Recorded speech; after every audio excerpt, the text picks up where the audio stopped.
আশা করছি আজকের এপিসোড আপনাদের অনেক ভালো লাগবে। বেশি কথা না বলে সবার আগে চলে যাব আজকের প্রথম ঘটনায়। ইমরান হোসেন ভাই উনি বর্তমানে ঢাকার উত্তরাতে থাকেন, একটি চাকরি করছেন। উনি যখন এলাকাতে ছিলেন ওই সময়ে টিউশনি করাতেন। ওই টিউশনির যে স্টুডেন্ট তার দাদার মুখে উনি ঘটনাটি শুনেছিলেন। দাদার নিজের সাথেও ঘটেছিল এবং ওনার ভাইদের সাথে মূলত ঘটনাটি ঘটেছিল।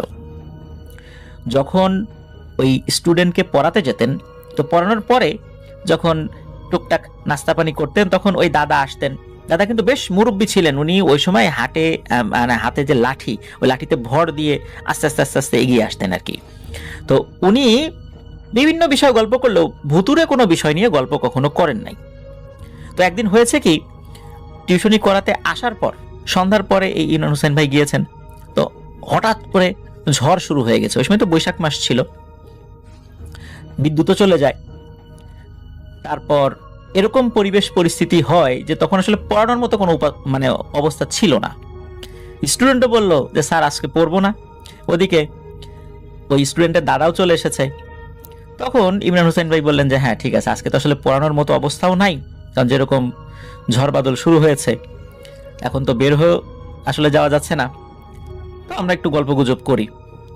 যেহেতু ঝড়ের রাত, অন্ধকার ছিল চারদিকে, দমকা বাতাস, ওই সময়ে ইমরান হোসেন ভাই ওই দাদার কাছে জিজ্ঞেস করেন যে দাদা আপনার সাথে কি কোনো ভুতুরে ঘটনা আছে কিনা। তো তখন তার স্টুডেন্ট বলছিল যে হ্যাঁ দাদার সাথে একটা ভুতুরে ঘটনা আছে, কিন্তু সহজে বলে না, দাদা আজকে বলো। উনি একটু গড়িমসি করলেও পরবর্তীতে বলেন, কিন্তু বিষয়টা খুব স্পর্শকাতর হওয়ার কারণে উনি একদম এক্স্যাক্ট কিছু কিছু নাম বলতে নিষেধ করেছিলেন এবং গ্রামের যেই নামটা, ওই নামটা বলতে উনি নিষেধ করেছিলেন। তো এই শর্তেই মূলত ঘটনাটি ইমরান হোসেন ভাই এটা শুনেছিলেন এবং অন্যদের কাছেও বলার অনুমতি ছিল, শুধু এই বিষয়গুলো বাদ রেখে। তো ঘটনাটির সময়কাল, অ্যাকচুয়াল যে সময়কাল দাদা বলতে পারেন নাই, তো বেশ আগে, 80-র দশকেরও আগে বা মুক্তিযুদ্ধের পরের সময়, এরকম আর কি একটা সময় আর কি, এক্সাক্ট সাল ওনার মনে নেই। তো ওই দাদারা ছিলেন 4 ভাই। সবার মধ্যে এই দাদা, যার কাছ থেকে ঘটনাটি সংগ্রহ করা হয়েছে, উনি ছিলেন সবার বড়। আর ওনারা 4 ভাই ছিলেন মূলত কসাই। তারা বিভিন্ন জায়গা থেকে গরু কিনে আনতেন আর সেগুলো জবাই করে মাংস বিক্রি করতেন। আবার কেউ যদি গরু জবাই করে মাংস রেডি করে দেওয়ার কথা বলতো, তাহলেও তারা টাকার বিনিময়ে কাজটি করে দিতেন। বিভিন্ন প্রোগ্রামগুলোতে ওনারা গরু কেটে দিতেন। তো এইভাবে তাদের সংসার চলতো। ওনাদের মা বাবা ওই সময় যারা ছিলেন তাদের মধ্যে একজন শুধু জীবিত ছিলেন, ওনার মা জীবিত ছিলেন, বাবা জীবিত ছিলেন না। আর ওনাদের এক বোন ছিল, এই 4 ভাই ছাড়াও একজন বোন ছিল। সুতরাং 4 ভাই, 1 বোন এবং মা, এই তাদের সংসার। আর ওনারা প্রত্যেকে ওই সময় বিবাহ শাদী করেছেন আর কি, তাদেরও পরিবার নিয়ে সবাই একসাথে আছেন আর কি। তো একদিন কি হয়, 2-3 গ্রাম পরে একটা গ্রাম থেকে একজন লোক আসেন তাদের কাছে। তিনি তার মেয়ের বিয়ে উপলক্ষে গরু জবাই করাবেন। এই জন্য এই যে দাদা, তো ওনার সাথে এসে কথা বলেন এবং তাদেরকে দিয়ে গরু জবাই করা এবং মাংস কেটে দেওয়ার কাজটা করাতে চান। তখন ওই দাদা, বড় ভাই হিসাবে উনি সবসময় এই বিষয়গুলো ডিল করতেন আর কি। তো ওই লোকের সাথে কথা বলেন এবং বলেন যে ঠিক আছে, কাজটি তারা করে দেবেন। তো এখানে একটা ব্যাপার, সেটা হলো ওনারা যদি কোনো এই ধরনের কাজ করতেন তাহলে একটু শর্ত লাগিয়ে দিতেন, সেটা হলো গরুর চামড়া এবং 4টা পা, এগুলো তাদেরকে দিতে হবে এবং সাথে টাকাও দিতে হবে। মূলত ওনারা যেখানেই যেতেন এই শর্তটা ছিল। আর অন্যান্য কসাই যারা কাজ করতেন তারা মূলত এই একই ধরনের শর্তে কাজগুলো করতেন আর কি। অনেক সময় দেখা যেত যে ওই বাড়ি থেকে খুশি হয়ে কিছু মাংসও দিয়ে দিত, আর চামড়াটা এনে ওনারা বিক্রি করতেন। আর গরুর পায়াও বিক্রি করলে টাকা হয়, এক্সট্রা টাকা ওনারা পেতেন আর কি। তখন ওই লোকটা ওই শর্তে রাজি হয়ে যান, তো ওনারাও রাজি।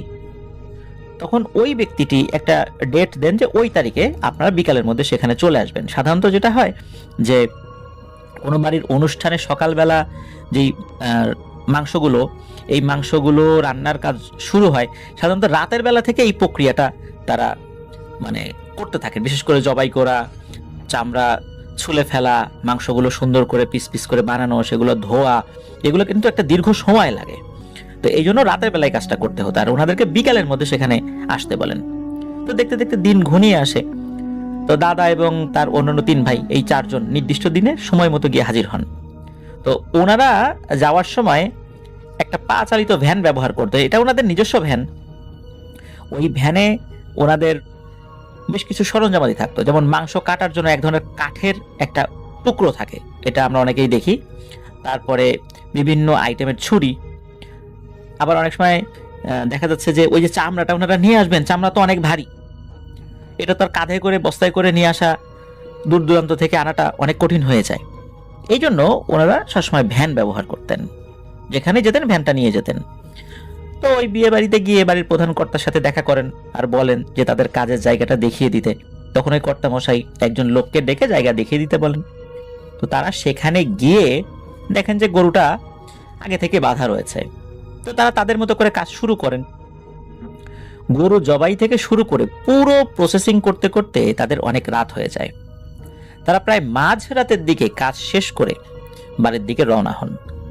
তো বলে রাখা ভালো যে তাদের যাওয়া আসার পথটা ছিল এমন যে কিছুটা পাকা রাস্তা, আবার বেশ কিছুটা কাঁচা রাস্তা। ফসল ক্ষেতের মাঝখান দিয়ে আবার এটা রাস্তা, মানে দুই পাশে ফসলের ক্ষেত, মাঝখান দিয়ে এরকম একটা রাস্তা চলে গেছে। রাস্তার একটা অংশ পাকা আর একটা অংশ কাঁচা। রাস্তাটা ছিল বেশ মোটামুটি ভালোই, 3-3.5 কিলোমিটার মতো হবে সব মিলিয়ে আর কি, কাঁচা পাকা মিলিয়ে। তবে এই পুরো রাস্তা জুড়েই যে দুই পাশে ফসলের মাঠ ছিল বিষয়টা এরকম না। এই মাঠ পার হওয়ার পর একটা জঙ্গল পড়ে। ওই জঙ্গলটায় আসলে সাধারণত কেউ যায় না, এটা সরকারি জায়গা, পরিত্যক্ত। তো এই জন্য ব্যক্তি মালিকানা না থাকার কারণে লোকজন ওখানে টুকটাক হয়তো বা কখনো কাঠ কাটতে যায় কি যায় না, লোকজন খুব কম যায়।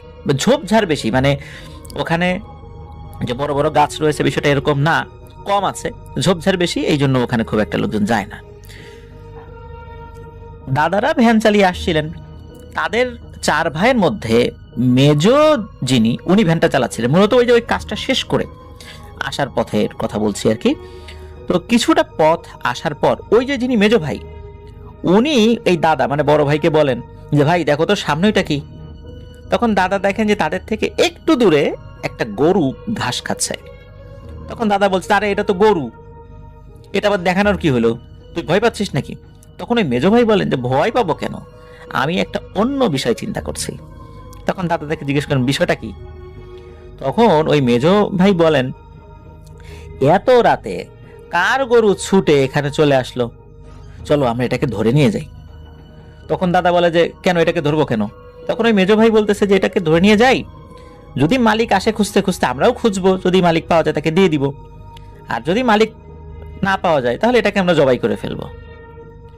তখন দাদা বলেন যে না, এটা যেরকম আছে ওরকমই থাক, এটাকে এখান থেকে নিয়ে যাওয়ার দরকার নাই, প্রতিমধ্যে যদি আবার কেউ দেখে ফেলে তখন আমাদের দোষ হবে, ভালো নিয়ত থাকলেও আমাদের দোষ হয়ে যাবে যে আমরা এটা গরু চুরি করে নিয়ে যাচ্ছি। কারণ আমরা কষাই আছি, কষাই থাকি, মান সম্মান নিয়ে বেঁচে থাকি, গরু চোরের অপবাদ শোনার দরকার নেই, এই তুই ভ্যান চালা, দাদা এটা বলেন।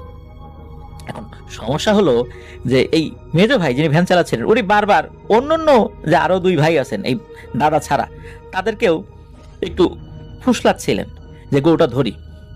একটা পর্যায়ে কি হয় যে অন্য যে 2 ভাই এরা মানে ছোটজন এবং সেজজন, তারা আবার এই বড়জন মানে দাদাকে চাপ সৃষ্টি করতে থাকেন যে ভাই চলো না ধরি, সমস্যা কি?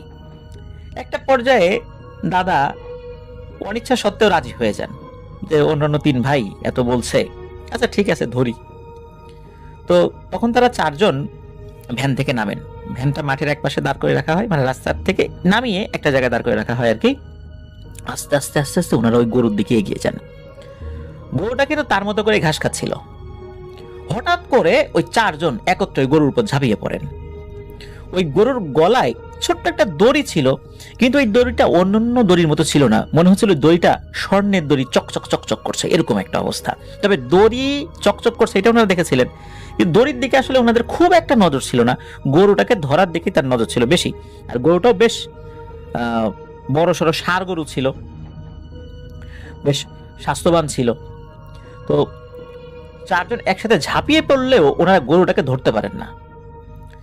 আর যখনই ওনারা গরুটাকে ধরার চেষ্টা করে তখনই দৌড়ে গিয়ে ওই গরুটা দূরে সরে যায়। তখন আবার ওই চার ভাই ওই গরুটার পিছনে ধাওয়া করা শুরু করে। গরুটা দৌড়াতে দৌড়াতে ওই জঙ্গলের ভিতরে ঢুকে যায়। তখন ওই যে দাদা, মানে চার ভাইয়ের মধ্যে যিনি বড়, তিনি বলেন, এই চল তো আমরা চলে যাই, ওইটা জঙ্গলের ভিতর চলে গেছে, যাক ও একাই বের হয়ে যাবে, আর ভাল লাগছে না, চল, কাজ করে অনেক ক্লান্ত, এখন এই গরুর পিছনে ছুটতে পারবো না। তখন বাকি তিন ভাই বলে, আরে বাদ দাও তো, কিসের ক্লান্ত, গরুটাকে ধরতেই হবে। তো এই চিন্তা করে তারাও জঙ্গলের মধ্যে ঢুকে পড়েন। তো বড় ভাই যিনি, মানে দাদা, উনিও অন্য তিন ভাইয়ের প্ররোচনায় রাজি হয়ে যান। এরপর ওনার গরুটাকে খুঁজতে শুরু করেন। খুঁজতে খুঁজতে একটা সময় ওনার গরুটাকে পেয়েও যান, এবং একটা পর্যায়ে অনেক চেষ্টার পরে গরুটাকে ওনারা ধরতে সক্ষম হন।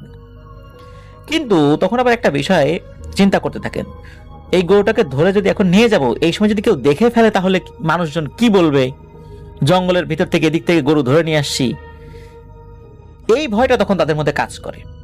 তখন এই যে মেজো ভাই, উনি একটা মতলব আটেন এবং এটা অন্যদের সাথে শেয়ার করেন। উনি বলেন, একটা কাজ করা যাক, আমরা গরুটাকে এখানে জবাই করে মাংস নিয়ে যাই, তাহলে তো কেউ আর কিচ্ছুটি টের পাবে না। তখন তাদের মধ্যে একজন গিয়ে ভ্যান সহ তাদের যে সরঞ্জামাদি ছিল সেগুলো নিয়ে আসেন, কারণ গরুর পেছনে দৌড়াতে দৌড়াতে ওই ভ্যান সহ জিনিসপত্র ওই মাঠের মধ্যে রেখে ওনারা চলে এসেছিলেন। এরপর গরুটাকে চারজন মিলে মাটিতে শুইয়ে দেন। গরুটা তো অনেক ধস্তাধস্তি করে, কিন্তু তাদের সাথে পেরে ওঠে না, কারণ এই চারজনই ছিলেন খুবই সুঠাম দেহের অধিকারী এবং শক্তিশালী। কারণ এই চারজনের মধ্যে তিনজনই একটা বড় ষাঁড় গরু মাটিতে ফেলে চেপে ধরে রাখতে সক্ষম হতেন, আর আরেকজন জবাই করে ফেলতেন, যেহেতু ওনারা ওই কাজটা করেই অভ্যস্ত আর কি। তো যাই হোক, কোনোভাবে তারা গরুটাকে শুইয়ে দিয়েই গলায় ছুরি চালিয়ে দেন। গরুটা তখন অদ্ভুত একটা আওয়াজ করতে থাকে। গরুর যেই ধরনের গোংরানি, বিষয়টা এরকম না। কোনো বোবা মানুষ যদি কথা বলার চেষ্টা করে, ঠিক যেমনটা শোনা যায় এরকম মানুষের কণ্ঠের মতো, কিন্তু এটা কোনো মানুষের কণ্ঠের মতো মনে হলেও এটা যে গরুর ওরকম গোঙানির শব্দ না, এটা ওনারা বুঝতে পারেন।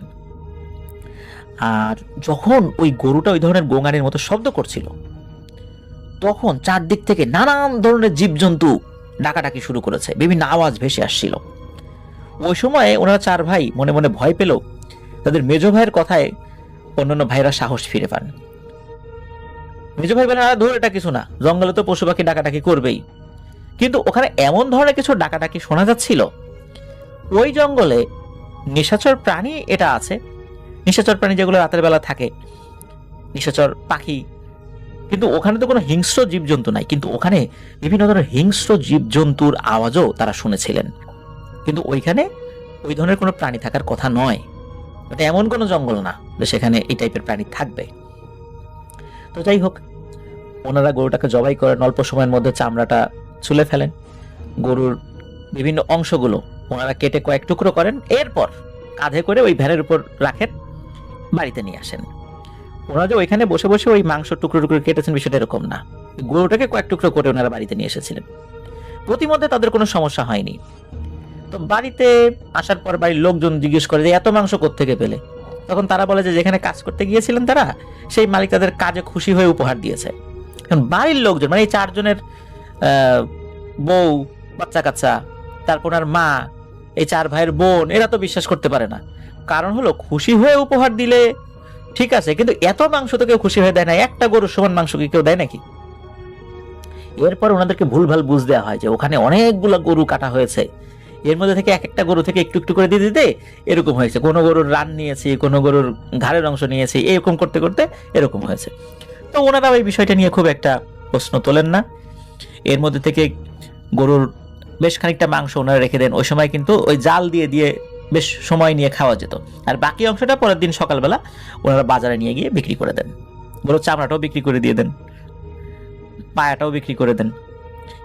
এরপরে কেটে যায় প্রায় বছর খানেক, কোনো ধরনের কোনো সমস্যা হয়নি। এক রাতে ওই যে মেজো ভাই, উনি একটা স্বপ্ন দেখেন। তিনি দেখেন কোনো একটা জায়গায় উনি দাঁড়িয়ে আছেন, চারপাশে শুধু বন জঙ্গলে ঘেরা। ওই বন জঙ্গলের মাঝখানে উনি দাঁড়িয়ে, হঠাৎ দেখেন মোটা একটা গাছ থেকে একটা আলোক রশ্মি বের হলো।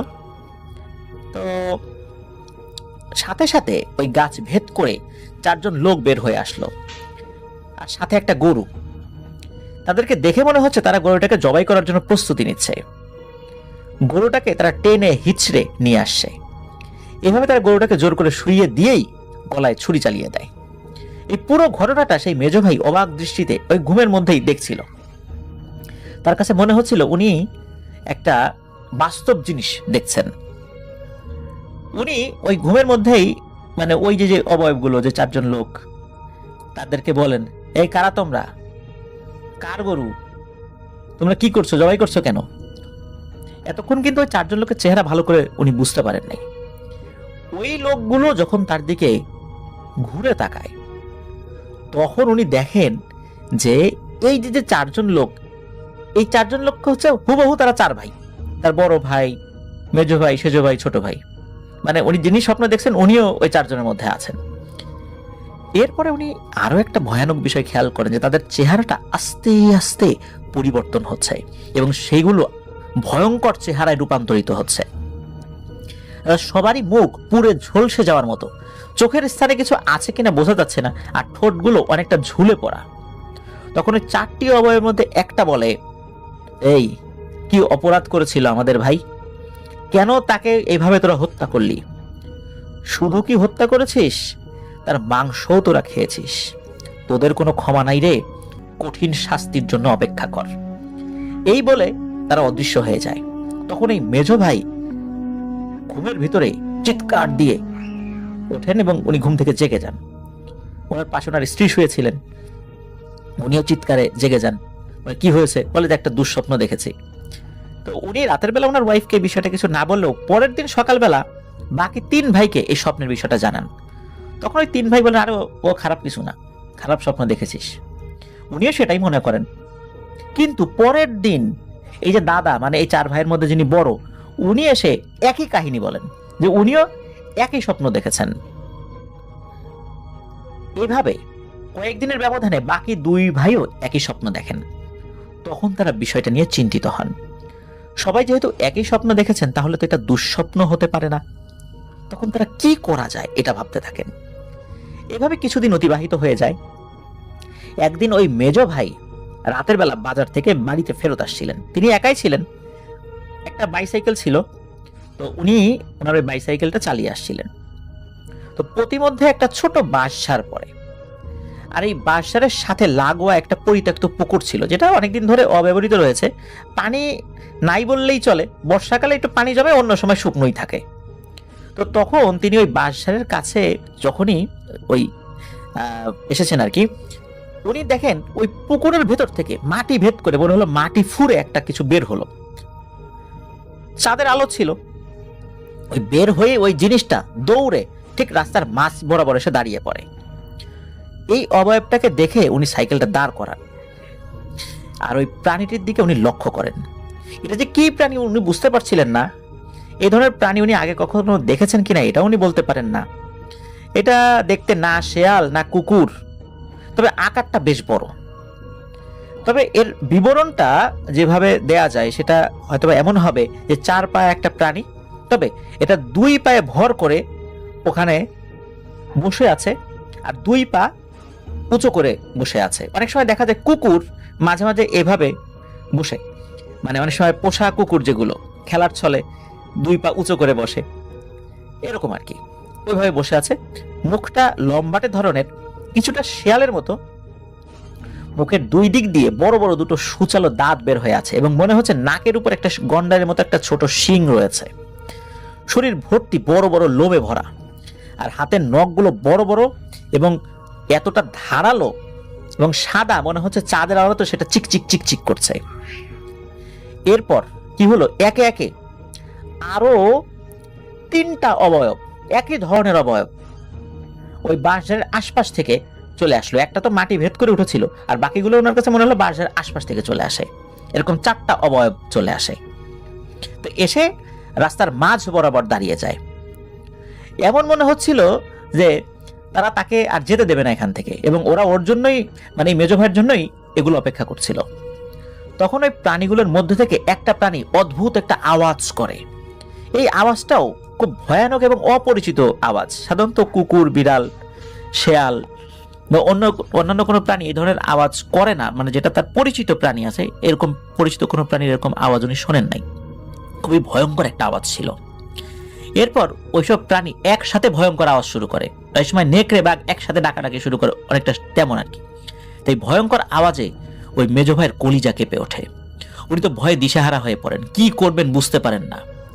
তখন তিনি একটা কাজ করেন, ওনার সাথে থাকা একটা বিড়ি উনি ধরিয়েছেন। ওই সময় তো উনি বিড়ি খেতেন আর কি, গ্রামের মানুষ যেটা সাধারণত খেয়ে অভ্যস্ত ছিলেন ওই সময়টাতে।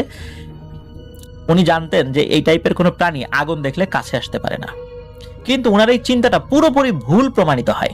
একটা দমকা হাওয়া এসে ওনার হাত থেকে বিড়িটা ফেলে দেয়।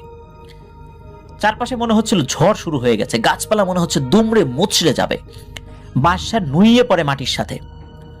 তখন ওই প্রাণীগুলোর মধ্যে থেকে একটা প্রাণী মানুষের মতো করে কথা বলে ওঠে এবং ওই মেজো ভাইয়ের নাম ধরে বলে, কিরে, বলছিলাম না কঠিন শাস্তির জন্য প্রস্তুত হ, আজকে তোর জীবনের শেষ দিন। এই বলে ওই প্রাণীগুলো একসাথে ওই মেজো ভাইয়ের উপর আক্রমণ করে।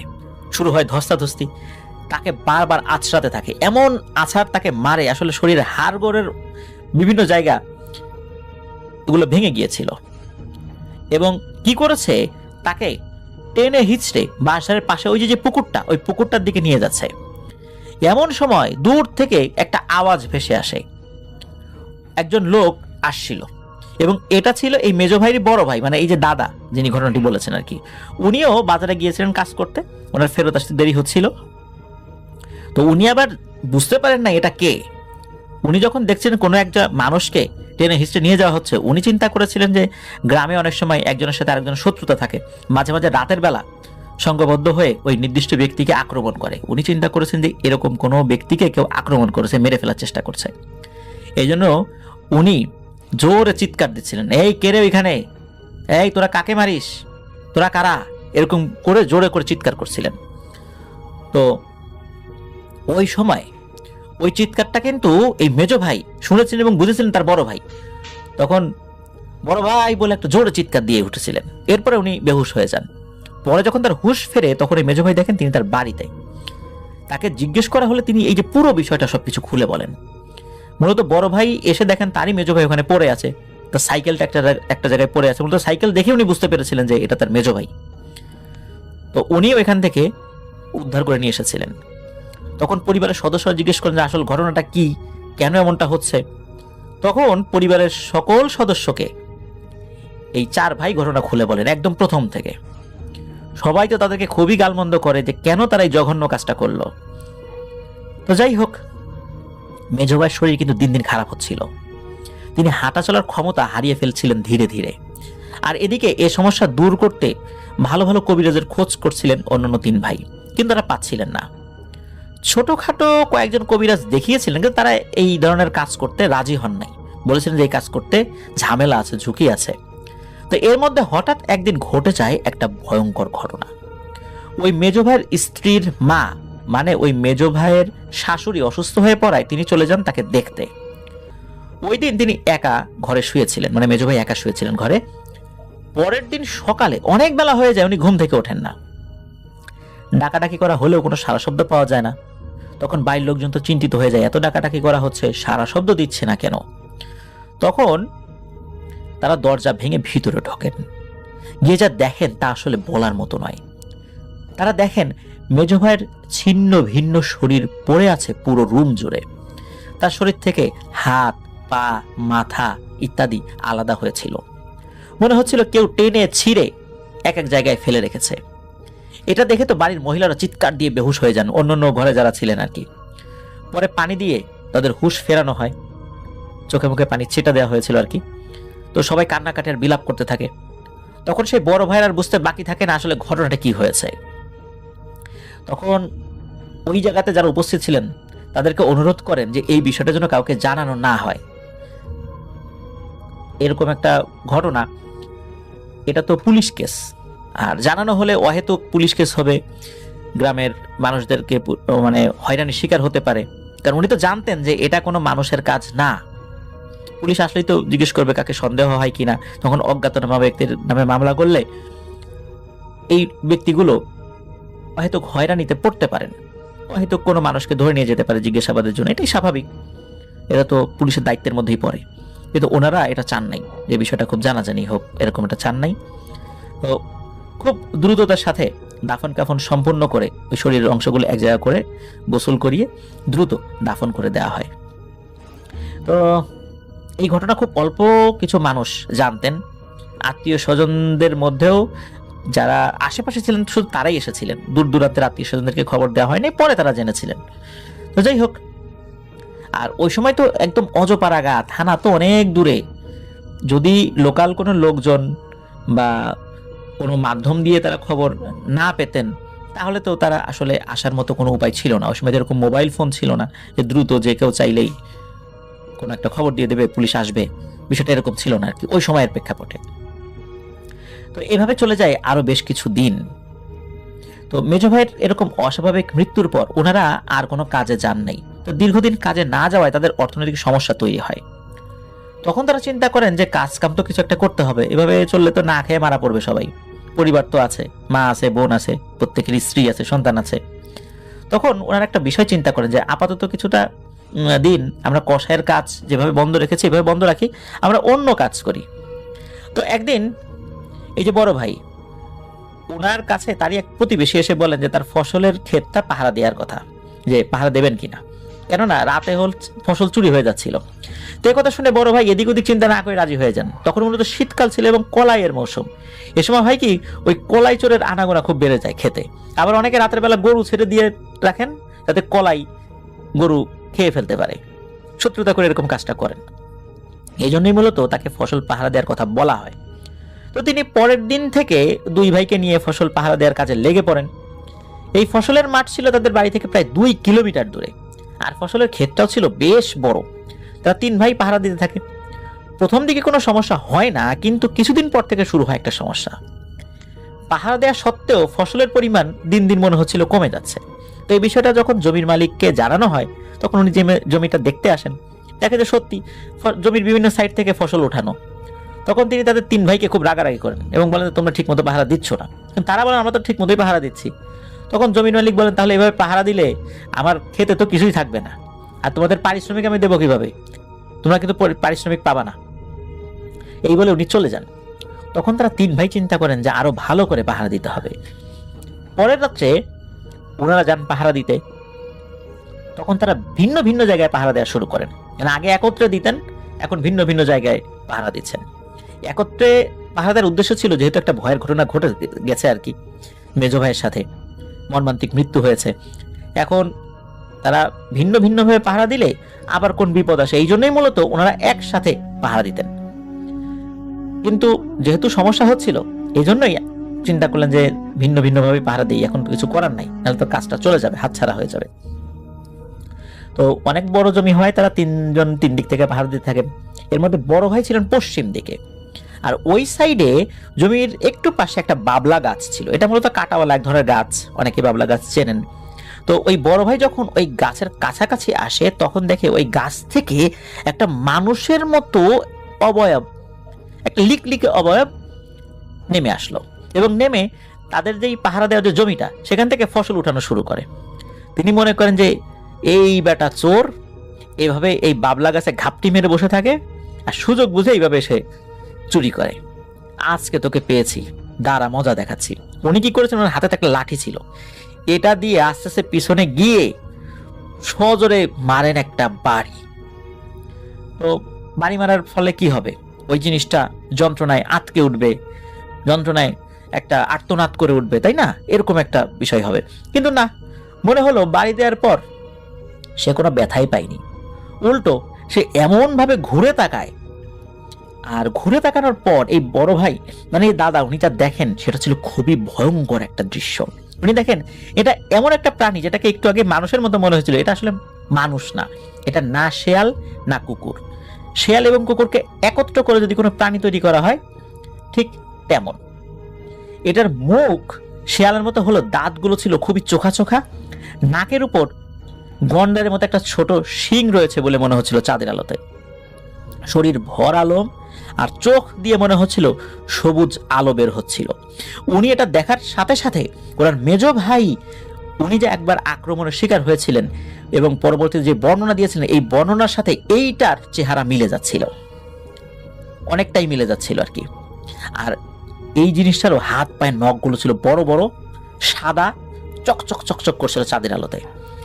এর একটা আঁচড় খেলেই শরীর ছিন্ন ভিন্ন হয়ে যাবে এমন একটা অবস্থা। এটা দেখে তো উনি ভয়ে পাথর হয়ে যান। তিনি যে চিৎকার করবেন মনে হচ্ছে গলা দিয়ে কোনো সাউন্ডই বের হচ্ছে না। এরপর ঘটে আরো একটা ভয়ানক ব্যাপার। তার সামনে থাকা অবয়বটা মুহূর্তের মধ্যে একটা থেকে কয়েকটায় পরিণত হয়, একটা থেকে 3টা কি 4টা এরকম হয়ে গেছে। মনে হচ্ছিল ওইটার ভেতর থেকেই আরো বেশ কয়েকটা বের হয়ে এসেছে। এরপর তারা ঝাঁপিয়ে পড়ে ওই বড় ভাইয়ের উপর। তারা তাকে আঁচড়াতে থাকে এবং বড় বড় নখ দিয়ে তার শরীরে আঁচড় কাটতে থাকে। একটা সময় তিনি জোর একটা চিৎকার করে বেহুশ হয়ে যান। পরে যখন তার হুঁশ ফেরে তখন তিনি দেখেন উনি বাড়িতে, তার চারপাশে তার পরিবারের লোকজন। 3 দিন পর তার হুঁশ ফিরেছিল। তিনি এক সাইডে কাত হয়ে শুয়েছিলেন। উনি চিত হয়ে শুতে পারছিলেন না ব্যথায়। তার শরীরের বিভিন্ন জায়গায় আঁচড় দেয়া ছিল। তার পিঠে গভীর ক্ষত হয়েছে। দেখে মনে হচ্ছে কেউ নখ দিয়ে আঁচড় দিয়ে এমনটা করেছে। মূলত উনি যখন চিৎকার দিয়েছিলেন অন্য সাইড থেকে তার 2 ভাই ওই দিকটাতে চলে এসে ওনাকে উদ্ধার করেন। তারা এসে ওইখানে কিছু দেখতে পায় নাই। তো এই দাদা মানে ওই যে বড় ভাই, তার পিঠে থাকা ক্ষতগুলো এই ইমরান ভাই যিনি ঘটনা সংগ্রহ করেছেন উনি নিজেও দেখেছেন। ঘটনা বলার পর ওই জামাটা একটু উঁচু করে ওই ক্ষতগুলো দেখিয়েছিলেন। উনি ছবি তুলতে চেয়েছিলেন কিন্তু এই বড় ভাই মানে এই যে দাদা উনি রাজি হন নাই। এত বছর পরও মনে হচ্ছিল ক্ষতগুলো একদম তাজা। যাই হোক, এরপর ওনার একটা বড় কবিরাজের সন্ধান পান। ওই কবিরাজের বাড়ি ছিল মাগুরা জেলার নোয়াহাটা ইউনিয়নে। তো গ্রামের নামটা এই দাদা মানে বড় ভাই মনে করতে পারেন নাই। আর কবিরাজের নাম কামাল বা কাশেম এরকম কিছু একটা হবে, মানে ক দিয়ে নামটা উনি পুরোপুরি মানে আসলে ওনার মনে নাই, মনে করতে পারেন নাই। তো সেখানে যাওয়ার পর তারা কবিরাজকে সব ঘটনা খুলে বলেন। কবিরাজ এটা শুনে তাদেরকে অপেক্ষা করতে বলেন এবং উনি ওনার একটা নির্দিষ্ট কক্ষে প্রবেশ করেন। তাদেরকে বলেন যে আমাকে ডাকাডাকি করবেন না, আমি ঘন্টাখানেক পর নিজেই বের হয়ে আসবো, আমি দেখি আসলে তথ্য নিয়ে ব্যাপারটা কি। তো ঘন্টাখানেক পরে উনি খুব গম্ভীর মুখে বের হয়ে আসেন।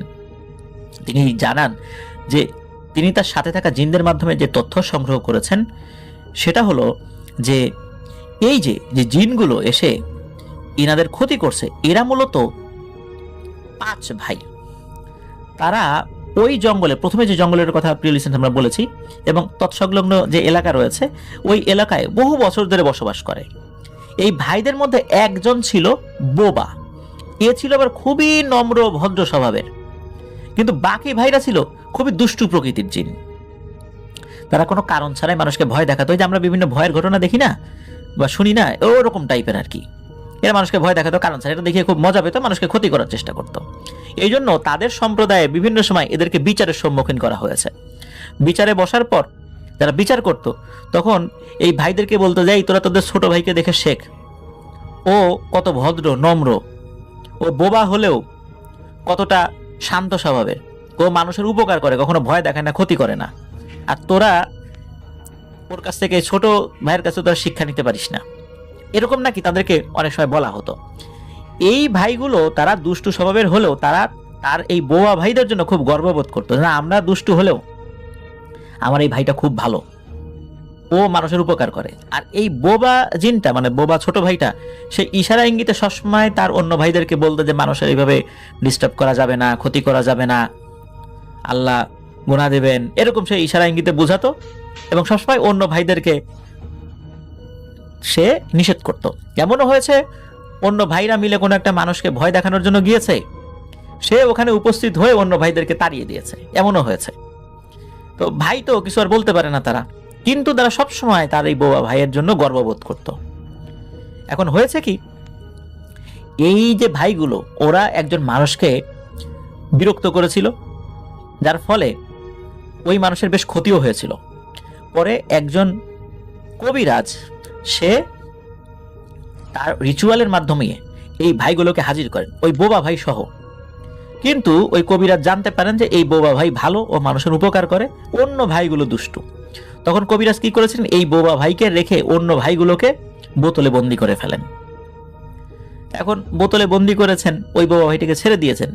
আর ওই বোবা ভাই অনুরোধ করেন কবিরাজের কাছে যে তার ভাইদেরকে বন্দি না করতে, ওরা কারো ক্ষতি করবে না। আর কিন্তু ওই কবিরাজ বলেন যে তার জিনের মাধ্যমে জানতে পেরেছেন এই ভাইগুলো, মানে ওই বলে যে তোর এই ভাইগুলো খুবই খারাপ, বিভিন্ন সময় মানুষের ক্ষতি করেছে, বিভিন্ন সময় বিভিন্ন কবিরাজের হাতে মারও খেয়েছে, তারপর এরা ভালো হয় না, সুতরাং এদেরকে বন্দি করবই। যাই হোক, ওই ভাইগুলোকে বন্দি করে ফেলা হয়। এই ভাইটা বাইরে ছিল। এখন হয়েছে কি, এই ভাই সে তার মতো করে ঘুরে বেড়াতো, বিভিন্ন সময় মানুষের উপকার করত। উপকারটা এমন ছিল যেমন কোনো একজন পানিতে ডুবে যাচ্ছে, সাঁতার জানে না, কোনো একটা বাচ্চা হোক যেটা হোক, মানে যেই হোক, এই বোবা জিনটি কি করতো, হঠাৎ করে ওইখান থেকে পানির ভিতর থেকে ওকে উপরে তুলে নিয়ে আসতো।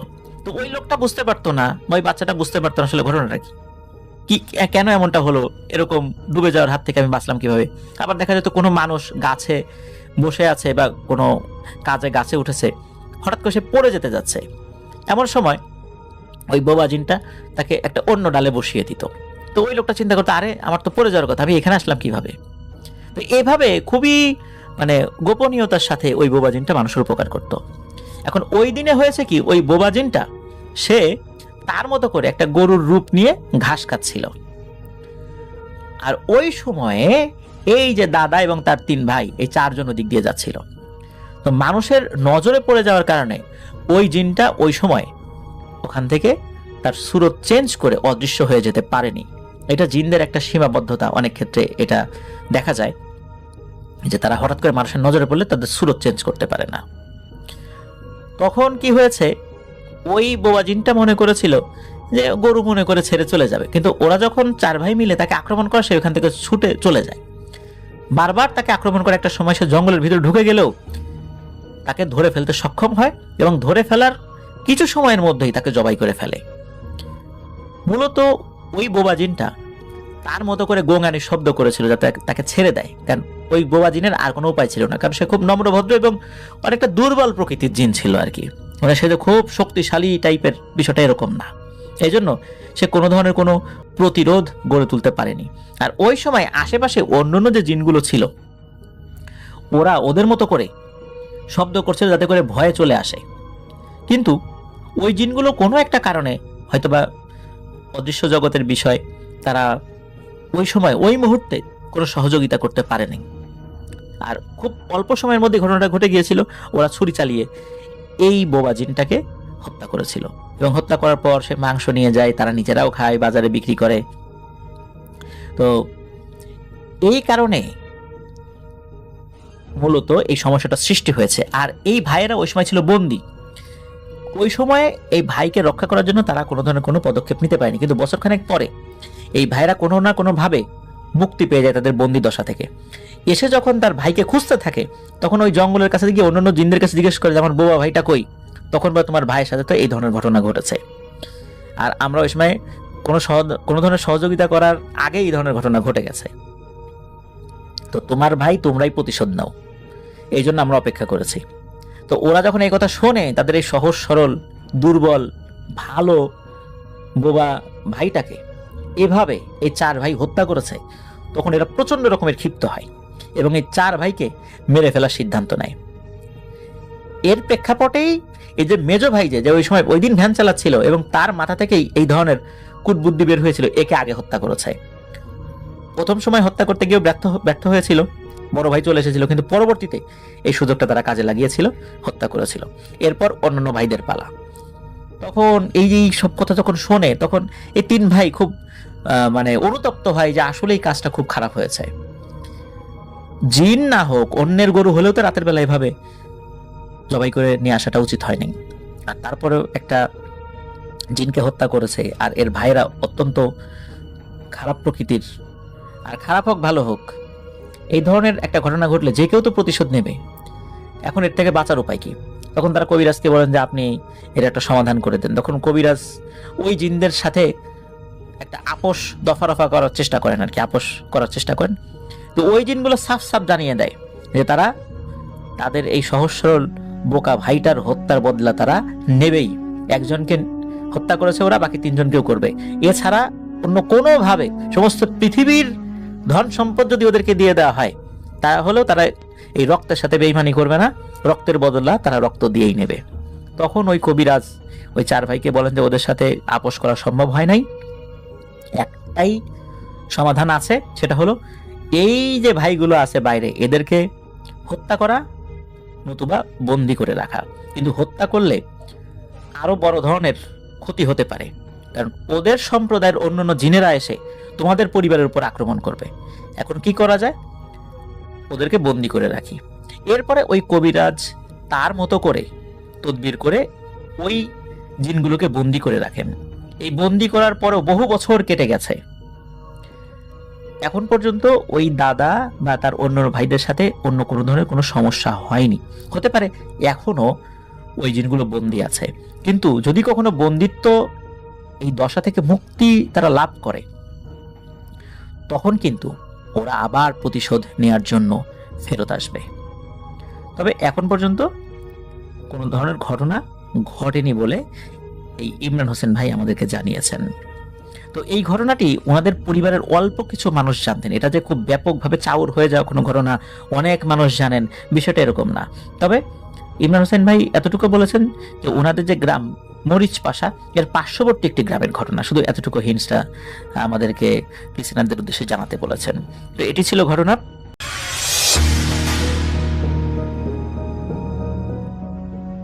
এই ঘটনাটি আমাদের কাছে শেয়ার করেছেন ইমরান ঢাকার উত্তরা থেকে, এবং ইমরান তার বাবার সাথে ঘটা একটি ঘটনা, একটি অতিপ্রাকৃত ঘটনা আমাদের কাছে শেয়ার করেছেন, এবং তিনি অনুরোধ করেছেন আমি যেন আমার মতো করে ঘটনাটা আপনাদের কাছে প্রেজেন্ট করি। তা আমি চলে যাই ইমরানের সেই ঘটনায়। 80-র দশকের কথা। ইমরানের বাবা তখন যুবক, তিনি ঢাকায় এসছেন একটা চাকরি নিয়ে। তিনি এর আগে এই চাকরিতে ইন্টারভিউ দিয়েছিলেন ঢাকায় এসে, তখনকার ব্যাপারটা আলাদা, চাকরিটা তার হয়ে গেছে, তো তিনি জয়েন করতে আসছেন। কিন্তু তখন পর্যন্ত ঢাকায় থাকার কোনো ব্যবস্থা হয়নি, তো তিনি তার মামার বাড়িতে উঠলেন। ইমরানের বাবার নাম সৌরভ চৌধুরী। তো তিনি তার মামার বাড়িতে উঠলেন। সৌরভ চৌধুরীর মামার বাড়িটা খুব একটা বড় না, ছোটোখাটো বাড়ি, এবং সেটা একটা কোয়ার্টার আসলে, এবং সেখানে ঘর খুব কম, রুম 2টা রুম। এবং ইমরানের বাবার যে মামাতো ভাই, মানে সৌরভ চৌধুরীর মামাতো ভাই, তিনি সমবয়সী সৌরভ চৌধুরীর। তো এর মাঝে তিনি আবার বিয়ে করে ফেলছিলেন। তো তিনি তার স্ত্রী নিয়ে একটা রুমে আছেন, আর মামা মামি একটা রুমে, মানে মোটামুটি বেশ মানে চাপাচাপি হয়ে যায় ঘরে। তো সৌরভ সাহেবের কাছে একটু অস্বস্তি লাগছিল, কারণ তিনি আসাতে মামা একটু সমস্যায় পড়ে গেলেন, কারণ তাদের রুমগুলো অকুপাইড। তো তিনি কোথায় থাকবেন, এবং মামা বলতে পারছেন না কিছু। তিনিও একটু অস্বস্তিতে পড়েছেন, কারণ তারও উপায় নাই, চাকরিতে জয়েন করতেই হবে, তারপর না হয় উনি খুঁজে কোনো জায়গা ম্যানেজ করে নেবেন। তো যাই হোক, তিনি মামার যে ছিল, মানে ডাইনিং স্পেস ছিল, সেখানে তিনি মোটামুটি একটা বিছানার ব্যবস্থা করে ওখানে থেকে গেলেন সপ্তাহখানেক।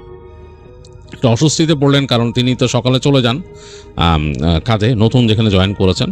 তো ওইখানে কাজকর্ম বোঝার আছে, আরও অনেক দৌড়াদৌড়ির ব্যাপার আছে। শেষ করে সন্ধ্যার পর আসেন মামার বাড়িতে। তো এসেও তিনি সরাসরি বাসায় ঢুকে বসে থাকেন না, কারণ বসার জায়গা খুব একটা নাই, মানে পরিবারে তো আসলে মানুষ যতটুকু সেই অনুযায়ী স্পেস কম। তো তিনি একটু হাঁটাহাঁটি করে সময় কাটান, এদিক ওদিক যান। তো এর মাঝে তিনি চেষ্টা করলেন যে মানে বাসা খোঁজার। তো তিনি তো খুব একটা পরিচিত না ওই এলাকায়, এটা ঢাকার একটা পাশে ছিল আর কি, একটা কর্নারে ছিল উপকণ্ঠ। তিনি স্পেসিফিকলি জায়গাটার নাম উল্লেখ করতে নিষেধ করছেন, তো এর জন্য আমি বললাম না।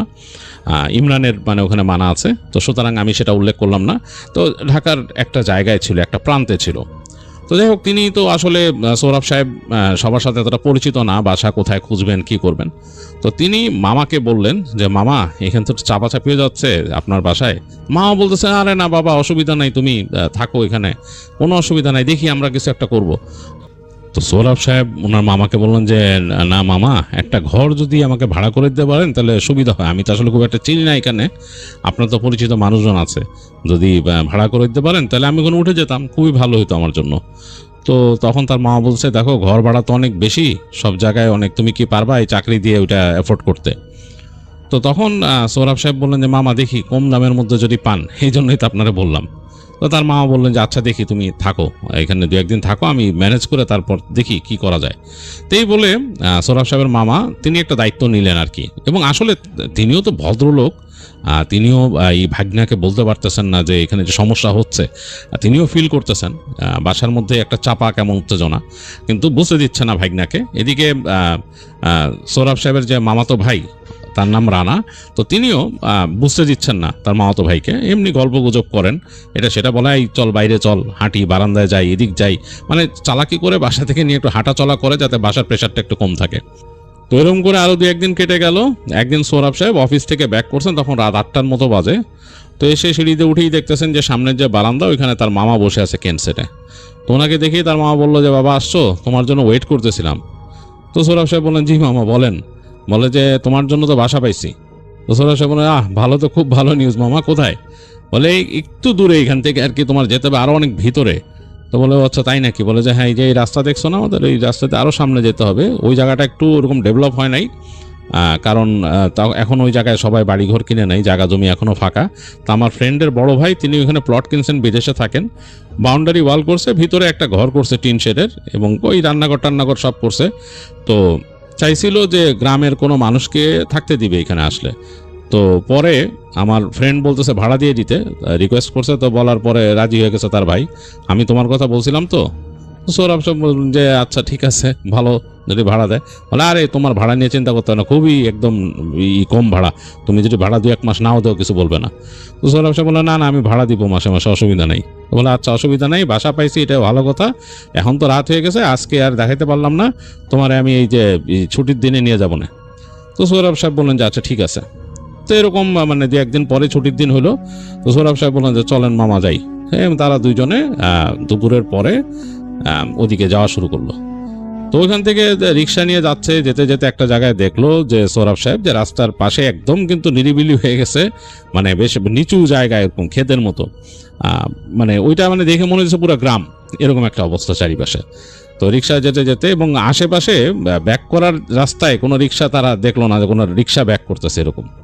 তো যাই হোক, যেতে যেতে দেখতেছে যে অনেক প্লট এরকম এই করা, মানে বাউন্ডারি দেওয়া প্লট, মানে পুরো বাউন্ডারি দেয় নাই হয়তো, মানে এরকম করে ইটের দিয়ে রাখছে, সীমানা দিয়ে রাখছে এরকম। আবার দেখতেছে কয়েকটা প্লট পরে বিশাল একটা ডোবার মতো, সেখানে কচুরিপানা হয়ে আছে।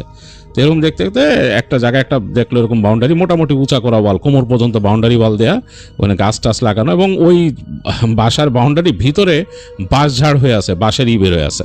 তো ওখানে থামাইলেন রিক্সাটা ইসের মামা, সৌরভ সাহেবের মামা, নিয়ে বললো, রিক্সাওয়ালা বলে দাঁড়ান আমরা যাব। তো তাকায় দেখতেছে সামনে মানে গ্রামের রাস্তাও ভ্যান গাড়ি টাড়ি দেখা যায়, এখানে কিছু দেখা যাচ্ছে না। এই প্লটের পাশে একটা একটু নিচু জায়গা, ওখানে আরও অনেকগুলো প্লটের মতো আছে, তার পিছনে ধান ক্ষেত, এবং দূরে দেখা যাইতেছে বিশাল মাঠ, এবং মাঠের ওই পাশে একটা জায়গা উঁচু দ্বীপের মতো, ওইখানে গাছপালা, অনেক গাছপালা এরকম হয়ে আছে, মানে উঁচু একটা দ্বীপ, মনে হচ্ছে সোজা কথা একটা দ্বীপ। তো সৌরভ সাহেব এটা দেখতেছেন, দেখে কিছু বললেন না। রিক্সাওয়ালাও দাঁড়াইলো ওখানে, রিক্সাওয়ালা রেস্ট নিতেছে দাঁড়ায়। তো তিনি ঢুকে গেলেন, তখন অলরেডি মানে দুপুর পড়ে যাচ্ছে, বিকেলের মতো অবস্থা।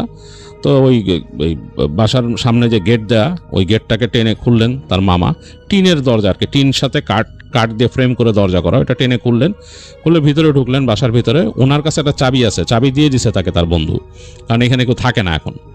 তো তিনি হেঁটে ঢুকতেছেন এবং বলতেছেন সৌরভ সাহেবের মামা যে আমার কাছেই তো এরকম লাগতেছে, এনে কি অবস্থা, দেখতেছে যে কলা গাছ হয়ে আছে কতগুলা, তারপরে মানে ওই বাঁশ ঝাড়, বেশ কতগুলা বাঁশ। তো তিনি বলতেছেন যে যত সব আজে বাজে জিনিসের গাছ এখানে, এই কলা গাছেরও লাগে না, মানে অটোমেটিকলি কলা হয়, বাঁশ ঝাড়ও অটোমেটিকলি বাঁশ হয় এরকম। এগুলা তো করছে, এখন কি করবা?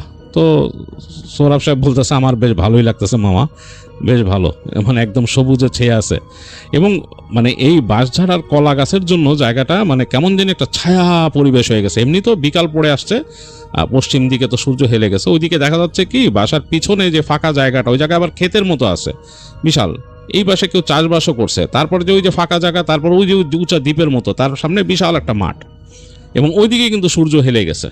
তো সুতরাং বেশ ছায়া ছায়া একটা পরিবেশ।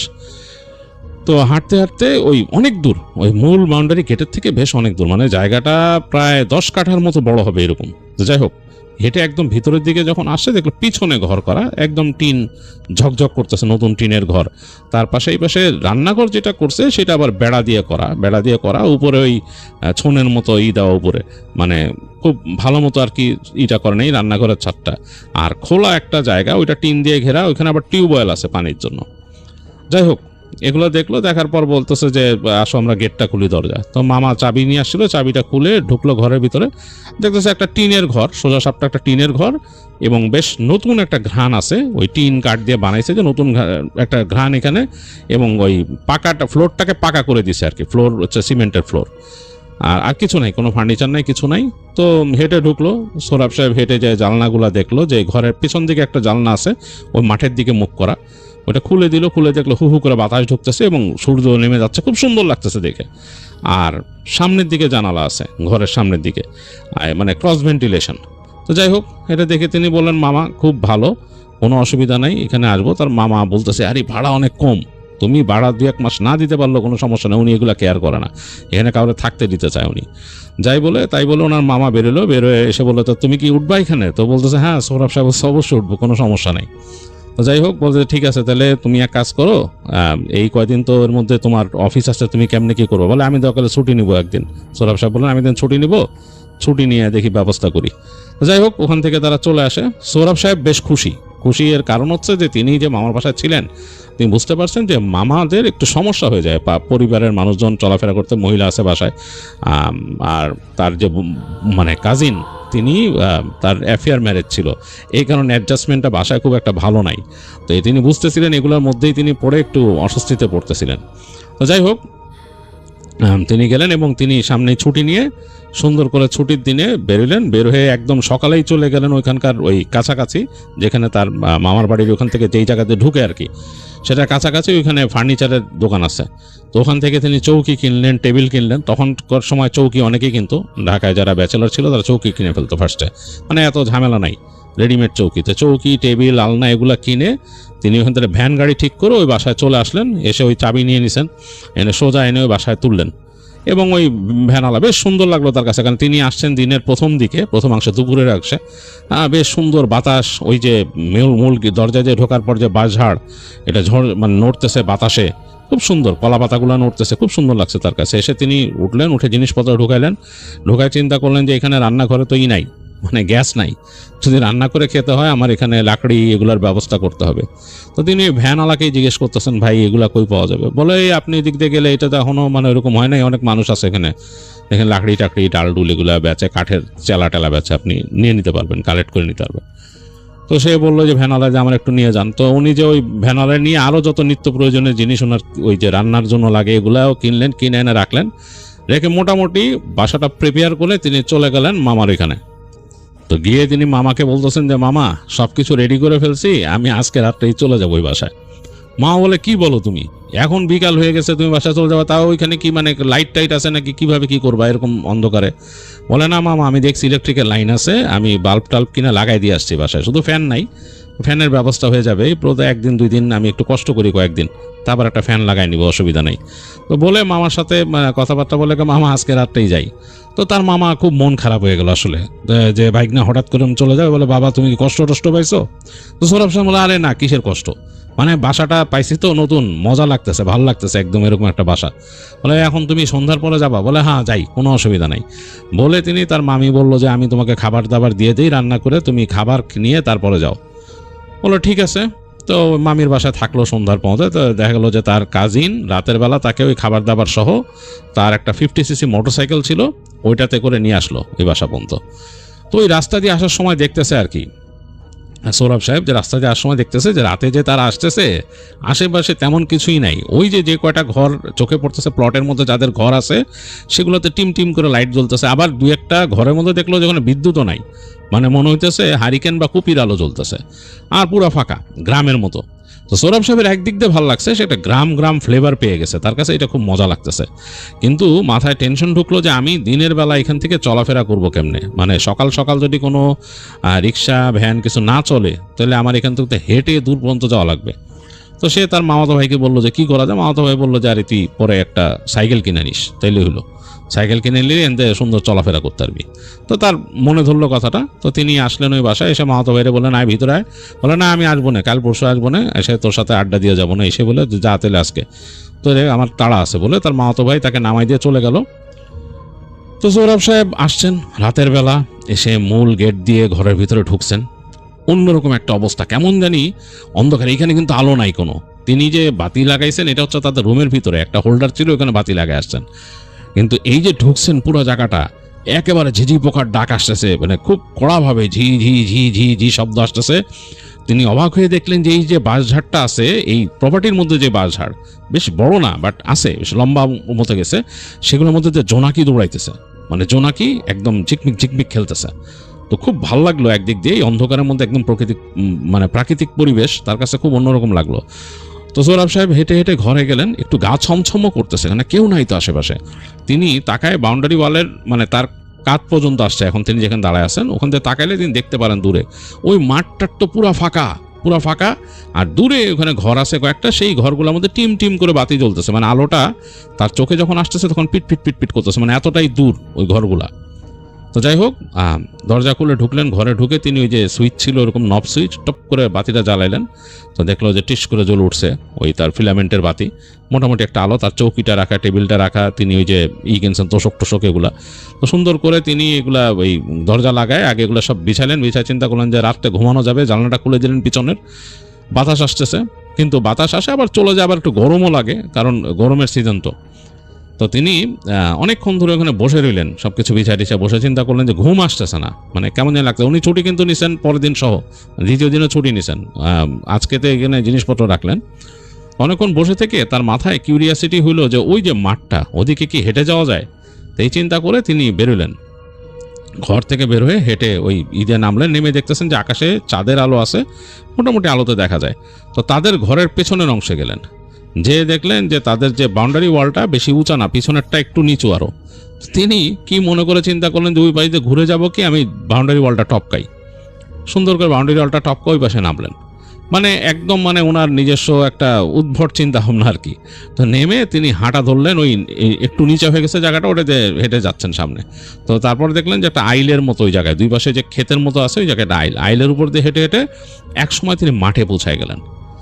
তার কাছে এত অসাধারণ লাগতেছে মাঠে পৌঁছায়, কারণ মাঠটা একদম খোলা মাঠ, মানে একদম পুরা খোলা, আশেপাশে ধুধু করতে কিছু নাই, দূরে বাতি দেখা যায়। মানে ওই মাঠে দাঁড়াইলে দূরে একটা রাস্তা, ওই রাস্তার বাতিগুলো দেখা যায় পিটপিট করতেছে, লাইন ধরে গেছে আর কি, মেইন রাস্তা আর কি ওইটা। আর ডান দিকে একটু দূরেই ওই যে একটা দ্বীপের মতো ওখানে গাছপালা অন্যরকম। তো তিনি একটা জায়গায় দেখলেন বেশ খানিকটা ঘাস, তিনি বসে পড়লেন, বসে চাঁদের দিকে তাকায় আছেন আকাশে। খুব সুন্দর একটা হলদেটে চাঁদ উঠছে, অন্যরকম একটা অবস্থা। তো অনেকক্ষণ ওখানে তিনি ভাবুক হয়ে গেছিলেন, এবং তখন তিনি তার আরও সুন্দর সময়ের কথা ভাবছিলেন। তিনি যখন গ্রামে ছিলেন তখন সময় কাটাইছেন, তার সব কিছু স্মৃতি ইত্যাদি ইত্যাদি। তো হঠাৎ করে তার এই ভাঙলো আর কি, তার যে এই যে ডুবে যাওয়া অবস্থাটা ভাঙলো কি একটা ডাকে।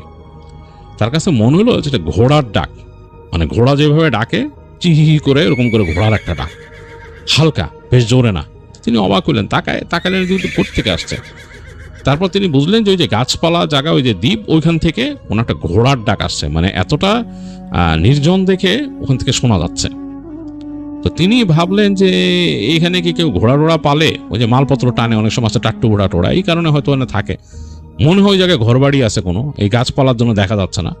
একটু পর আবার শুনলেন তিনি, এবার একটু জোরে, এবং কেমন জানি ঘড় ঘড় ঘড় ঘড় শব্দ।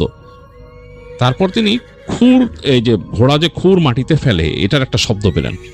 একটু অবাক হলেন যে এই জায়গায় মানে মানুষ রাতের বেলা কি ঘোড়া ছেড়ে রাখছে নাকি ঘোড়া পালে কেউ। এগুলো চিন্তা করে অনেকক্ষণ তিনি গাছপালার দিকে তাকায় আছেন। হঠাৎ তিনি দেখলেন ওই গাছপালার ফাঁক দিয়ে একটা চকচকে কালো কিছু বের হইছে, মানে এই চাঁদের আলো পড়ছে, তো চাঁদের আলো পড়ে গাটা চমকাচ্ছে, এরকম মনে হচ্ছে সিল্কি। ভালো করে খেয়াল করে দেখলেন একটা ঘোড়া বের হইছে ওদিক থেকে গাছপালার ফাঁক দিয়ে, বেশ বড় ঘোড়া, মানে ঘোড়াটার আকৃতি বিশাল, মানে অ্যারেবিয়ান হর্স টাইপের এরকম বিশাল একটা ঘোড়া। তো উনি একটু ভয় পেয়ে গেছেন, কারণ মানে উনি মানে সচরাচর এত বড় ঘোড়া দেখে অভ্যস্ত না। উনি দেখছেন যে টাট্টু ঘোড়া গ্রামে ওই মালপত্র টানে এইরকম বড় একটা কালো মানে কুচকুচে ঘোড়া। এবং সবচেয়ে আশ্চর্য ব্যাপার, এই ঘোড়ার ঘাড়ের মধ্যে কেশর আছে, কেশর এত লম্বা, মানে এখান থেকে দেখা যাচ্ছে যে চাঁদের আলোতে যে তার এই চকচকা শরীরের উপর কেশরগুলো এরকম ঝুলে গেছে চুলের মতো, আর চোখ দুইটা জ্বলতেছে ঘোড়াটার, মানে মনে হচ্ছে যে একদম মানে হলদেটে কালার জ্বলতেছে এরকম। এইটা খুবই অ্যাবনর্মাল লাগলো তার কাছে। তিনি অবাক হইলেন, তাকায় দেখতেছেন ঘোড়ার যে খুরটা এরকম উঁচা করে মাটির মধ্যে ঠাস ঠাস করে মারতেছে ঘোড়াটা, আর শব্দ করতেছে কেমন জানি, আর মনে হচ্ছে তার দিকে তাকায় আছে। তিনি অবাক হয়ে গেলেন, জানি ঘোড়া এরকম রাতের বেলা এরকম চাঁদের আলোতে চকচক করতেছে, এরকম ঘোড়া আমি কখনো এইভাবে তো চিন্তা করিনি। আর তিনি অনেক উপন্যাস পড়ছেন, উপন্যাসে বিদেশে লেখা আছে যেরকম ঘোড়া চড়ে বা কিছু, বাট এত বড় ঘোড়া তিনি দেখে নাই। ওই যে অনেক সময় দেখা যেত যে মানে কুচকাওয়াজ বা কিছু যে চলে, যে ওইরকম বড় ঘোড়া। তো কিছুক্ষণ দিন তাকায় থেকে তিনি না উঠে বসলেন, বসেছিলেন, উঠে গেলেন, উঠে যে দাঁড়ায় দেখতেছেন। তখন তিনি হঠাৎ দেখলেন ঘোড়াটা এদিকে আসা শুরু করছে, খুব দুলকি চালে ওই গাছপালার ভিতর থেকে বের হয়ে তার দিকে আসা শুরু করছে।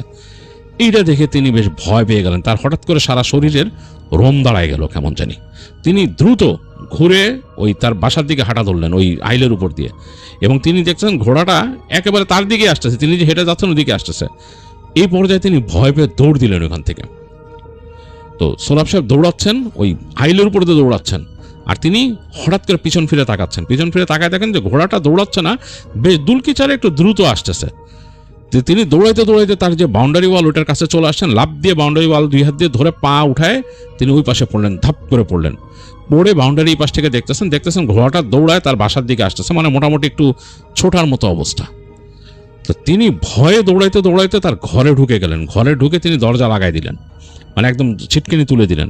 ঘরের মধ্যে বাতি জ্বলতেছে, মানে তিনি তো লাইট বাল্ব জ্বালাই গেছিলেন, সেই লাইট জ্বলতেছে। তো তিনি বেশ ভয় পাচ্ছেন, তিনি কান পেতে শোনার চেষ্টা করছেন ঘোড়ার কোনো শব্দ পান কিনা। কিন্তু একদিক দিয়ে তিনি একটু নিশ্চিন্ত, কারণ ওই যে বাউন্ডারি করা, তার বাসার পেছনে একটু নিচু হলেও বাউন্ডারি তো আছে, ঘোড়া নিশ্চয়ই বাউন্ডারি ক্রস করে লাফ দিয়ে এদিকে আসবে না। এরকম ঘোড়া যদিও লাফ দিতে পারে, কিন্তু আসার কথা না আর কি। তো তিনি বুঝতে পারলেন যে এটা যদি ঘোড়াও হয়ে থাকে আশেপাশে কারো পালা ঘোড়া বা ই করা, ওইখানে আটকে যাবে। তো তারপর তিনি একটু বাসায় ঢুকে যখন নাকি আলোর মধ্যে আসছেন, তার একটু ভালো লাগতেছে, জানালাটার কাছে চেয়ে একটু উকি দিলেন, দেখলেন কিছু দেখা যায় কিনা। জানালা দিয়ে কিছুই দেখতে পাচ্ছেন না তিনি, জানালা ওইখানে চাঁদের আলো যতটুকু পড়ছে পুরো মাঠটা দেখা যাচ্ছে, কোনো ঘোড়া বা কিছুই নাই। তো তাড়াতাড়ি তিনি জানালাটা আটকায় দিলেন। জানালা আটকায় দিয়ে চিন্তা করলেন যে এটা একটা শিক্ষা হয়েছে, আমার ওদিকে যাওয়া ঠিক হয় নাই, আমি শুয়ে পড়ি, বিছনায় শুয়ে পড়ি। তো তাড়াতাড়ি তিনি মোটামুটি তার স্যান্ডেল ট্যান্ডেল এগুলো খুলে তিনি বিছনায় শুয়ে পড়লেন। শুয়ে চাদর গায়ে টানলেন, নতুন তোষক চাদরের ঘ্রাণ আসছে সেরকম। তো বাতি কিন্তু জ্বালানোই আছে। তো আস্তে আস্তে চোখ লেগে আসছে এক সময়, মানে ঘুম চলে আসছে। তো এইভাবে ঘুমিয়ে গেছিলেন তিনি, হঠাৎ করে তার ঘুম ভাঙলো। তো ঘুম যখন ভাঙছে তখন তিনি দেখতেছেন ঘর অন্ধকার। তিনি তো বাতি জ্বালায় ঘুমাইছিলেন, হঠাৎ করে বাতি নিবলো কেমনে, মানে বাতি নেভানো, পুরো ঘরটা অন্ধকার, ঝিঝি পোকার শব্দ পাওয়া যাচ্ছে খুব স্ট্রং। আর তার মধ্যে তার সুশ্রী লাগছে কি, তার মুখে মনে হচ্ছে কেউ চুল বা কিছু দিয়ে এরকম বাড়ি দিচ্ছে এরকম। তো তিনি তাড়াতাড়ি মানে নিজের অজান্তেই রিফ্লেক্সে হাতটা এরকম সামনে নিছেন, এবং তার হাতটা ঠেকলো যে মনে হলো যে এক গাছে চুল, যদি মেয়ে মানুষের চুল যেরকম হয়, এক গাছের চুল তার মুখের উপর কেউ বাড়ি দিয়ে গেছে, তার হাতেও লাগলো। হাতে লাগার সাথে সাথে তিনি মানে ভয় পেয়ে গেছেন পুরা। তিনি মানে ভয়ে কেঁপে উঠছেন, যেটা কার চুল এইভাবে লাগলো, এরকম বড় চুলের গোছা। তো তিনি তাড়াতাড়ি হাত এরকম সরাই নিছেন। এই সময় তিনি মিষ্টি ফুলের ঘ্রাণ পেয়েছেন, মনে হচ্ছে যে বেলি ফুলের ঘ্রাণ সারা ঘরের ভিতরে। তো সোরাব সাহেব প্রচণ্ড ভয় পেয়েছেন, প্রচণ্ড ভয় পেয়ে চিন্তা করলেন ঘটনা কি, ভৌতিক কিছু নাকি। এই সময় তিনি শব্দ পেলেন তার দরজার ওই পারে, যে উঠানের ওইখানে, মনে হলো যে ঘোড়া আস্তে আস্তে ঘর ঘর করে যে ডাকে, ওইরকম ঘোড়ার ডাক, মানে খুব জোরে না, মানে ঘোড়া কেমন জানি করে যে একটা ডাক দেয় হালকা, ওইরকম একটা ডাক। তো তিনি বেশ ভয় পেয়েছেন, চিন্তা করলেন ঘোড়া এখানে আসলো কেমনে। ওনাদের যে মেইন গেটটা ছিল ওইটা হচ্ছে ওই যে বললাম যে কাঠ দিয়ে ফ্রেম করা টিনের, ওইটা তো লাগাই দিছেন উনি, বাসায় ঢুকেই ওই দরজাটা লাগাই দিছেন। ওইখান দিয়ে তো ঘোড়া ঢুকে এখানে আসার কথা না। আর এই চুল কোত্থেকে আসছে, আর এই বেলি ফুলের ঘ্রাণটা কোত্থেকে আসলো। মানে কয়েক সেকেন্ড পর তিনি দেখলেন ফুলের ঘ্রাণটা আস্তেই করে মিলাই গেল, এবং তিনি মানে ঘরের মধ্যে বুঝতে পারতেছিলেন যে মনে হচ্ছিল কেউ ছিল এরকম, যেহেতু চুলের একটা গোছা পাইছিলেন তিনি, হাতের মধ্যে লাগছিল তার। তো তিনি চিন্তা করলেন যে হয়তো এই বাসায় নতুন আসছে, উল্টাপাল্টা কোনো জিনিস কিনা। এগুলো চিন্তা করে তিনি উঠে বসলেন চৌকিতে। সোরাব সাহেবের সাহস ছিল মোটামুটি ভালোই। তিনি উঠে বসে আবছা আলো আধারিতে বোঝার চেষ্টা করতেছেন যে তাদের দরজাটা কোন দিকে ঘরের। তো বুঝে ফেললেন যে ঘরের দরজাটা এই দিকে, এবং ওই যে জানলা যে লাগাইছেন জানালার নিচ দিয়ে হালকা আলো আসতেছে, মানে বাইরের আলো, কারণ তখন তো পর্দা লাগাইতে পারেন নাই, উনি তো নতুন আসছেন।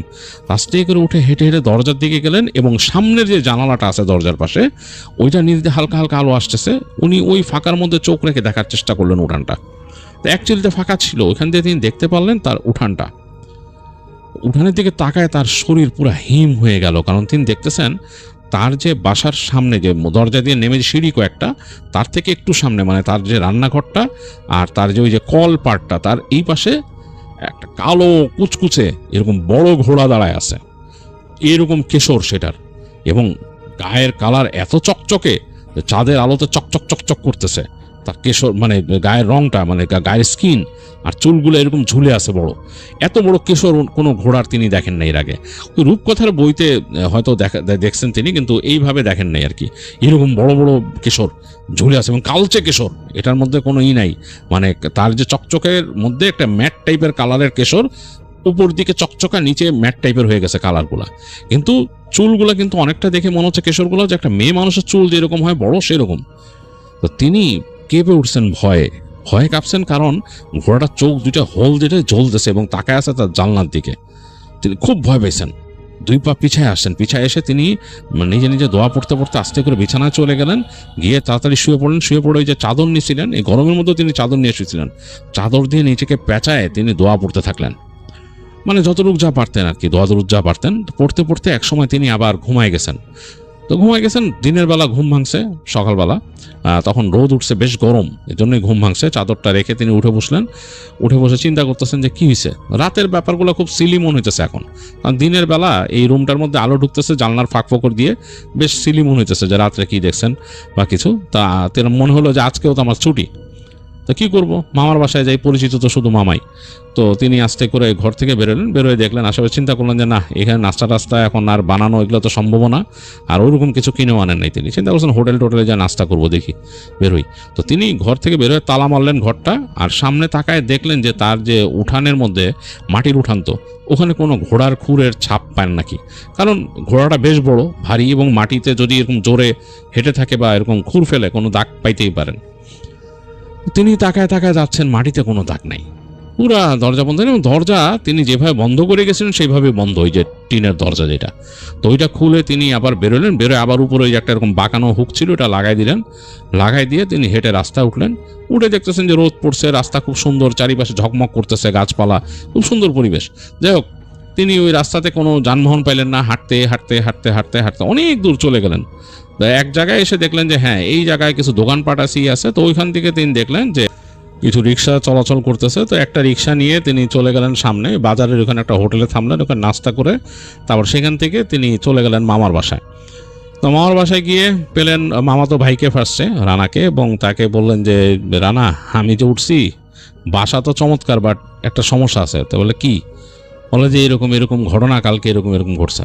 তো তার মামাতো ভাই খুব ইন্টারেস্ট ফিল করলো, বললো আরে আসলেই তো মানে বেশ ইন্টারেস্টিং, এরকম মানে তুই ঘোড়া দেখলি ওইখানে? যে হ্যাঁ, এরকম ঘোড়া দেখছি, অন্যরকম, আর রাত্রেবেলা এরকম চুল বাড়ি দিয়েছে। তো মামাতো ভাই খুব মজা করলো, তার সাথে 2 একটা জোক টোক করলো, করে বললো তোর বাসায় যে থাকা লাগে, তার আজকে রাতটাই থাকবো তোর সাথে, দেখি কি অবস্থা। তিনি বললেন আচ্ছা ঠিক আছে, চলিস, আজকে রাতটা চলিস। তো উনি ওই দিন মামার বাড়িতেই সময় পার করলেন, ওখানে মামাতো ভাইয়ের সাথে আড্ডা দিয়ে একটু বাইরে বুড়ে গেলেন। সেখান থেকে আসলেন, এসে দুপুরে খাওয়া দাওয়া করলেন, করে সন্ধ্যার পর মামাতো ভাই সহ তিনি রওনা দিলেন। তিনি মামাতো ভাইরে বললেন যে চল আমার বাসায় থাকবি না? আচ্ছা। তিনি আবার মামাতো ভাইয়ের উপর রিলাই করতে পারেন না, কারণ মামাতো ভাই একটু ভাবুক টাইপের, হ্যাঁ, মানে সে একটা কথা বলে ওইটা আবার সে ডিসিশন ওই থাকে না আর কি, এরকম। তো এই জন্য খুব একটা রিলাই করতে পারে না। তো মামাতো ভাই তারপর বলছে আচ্ছা চল। তাই দুজনে মিলে আসতেছে, মামাতো ভাইয়ের সেই মোটরসাইকেলে করে তারা আসলেন। ওরকম রাস্তা দেখা গেছে রাতের বেলা নির্জন, 50cc মোটরসাইকেলের হেডলাইটের আলো টিম টিম করে পড়তেছে রাস্তায়, কারণ লাইটের উপরে কালো কালার দিয়ে রং করা, হাই বিম অন করা যায় না, মানে ওইটা লো বিম হয়ে থাকে ওই কালো রঙের জন্য। তো মানে খুব একটা আলো হচ্ছে না। তো মামাতো ভাই বলতেছে হেভি অ্যাডভেঞ্চার লাগতেছে রে, তোর বাসায় আজকে হেভি লাগবে থাকতে। যাই হোক, দুইজনে চলে আসলো একসময় বাসায়। এসে তারা ঢুকলো বাসায়, ওই টিনের দরজা দিয়ে মোটরসাইকেল ঢুকায়, ওই যে বাঁশঝাড়ের পাশে পার্ক করে রাখলো বাইক। তারপরে দুজনে ঢুকে গেল বাসার ভিতরে। তো যে ঘরটার খুলে লাইট জ্বালাইছে ঘরের মধ্যে, এবং দুজন গল্প করতেছে। বসার জন্য এক জোড়া মোড়া কিনছিলেন সোহরাব সাহেব, তো ওই মোড়াগুলো বের করে নিয়ে আসলেন, এসে উঠানের মধ্যে রাখলেন। রেখে তার যে রান্নাঘর সেইখানে ফার্স্ট ঢুকলেন, ঢুকে চিন্তা করলেন যে এই আগুন জ্বালাবো কি অবস্থা। তো যাই হোক, সে আর তার মামাতো ভাই মিলে বেশ আয়োজন করে ওইখানে লাকড়ি দিয়ে আগুন জ্বালেরও চুলাতে, মানে এটা উদ্বোধন করবে। তো বেশ জ্বলে উঠছে রান্নাঘরের মধ্যে একটা মানে খুব সুন্দর, মানে চুলার আগুনের লালচে আভা চারিপাশে, এরকম একটা অবস্থা। তো বেশ ভালো লাগতেছে তাদের কাছে, কাঠপোড়া গন্ধ, কেমন একটা লাকড়ি পোড়া গন্ধ আর কি, অন্যরকম। তো বলতেছে যে কি রান্না করবি? তার মামাতো ভাই জিজ্ঞেস করতেছে কি রান্না করবি, এই চুলাতে আজকে ওপেন করলি? বলে যাই কিনছিলাম, চাল ডাল কিনছিলাম, ওই যে খিচুড়ি রান্না করে ফেলি, আর তো কিছু করার নাই রে, লাচা খিচুড়ি চড়া। তো যাই হোক, আমি তোরে সাহায্য করবো, তার মামাতো ভাই বলছে। তো দুইজনে মিলেই রান্না বাড়ি করলো, এখানে খিচুড়ি রান্না করলো। খিচুড়ি খেলো, খিচুড়ি খাওয়ার পর তাদের ওই চুলা মোটামুটি নিভু নিভু করে এখানে যাতে আগুন আর না ছড়ায় পানি ঢেলে দিল ওই জায়গায় চুলার এখানে দিয়ে তারা বসে গল্প করতেছে মোড়ার এখানে। মামাতো ভাই বলতেছে যাবি নাকি ওই মাঠে?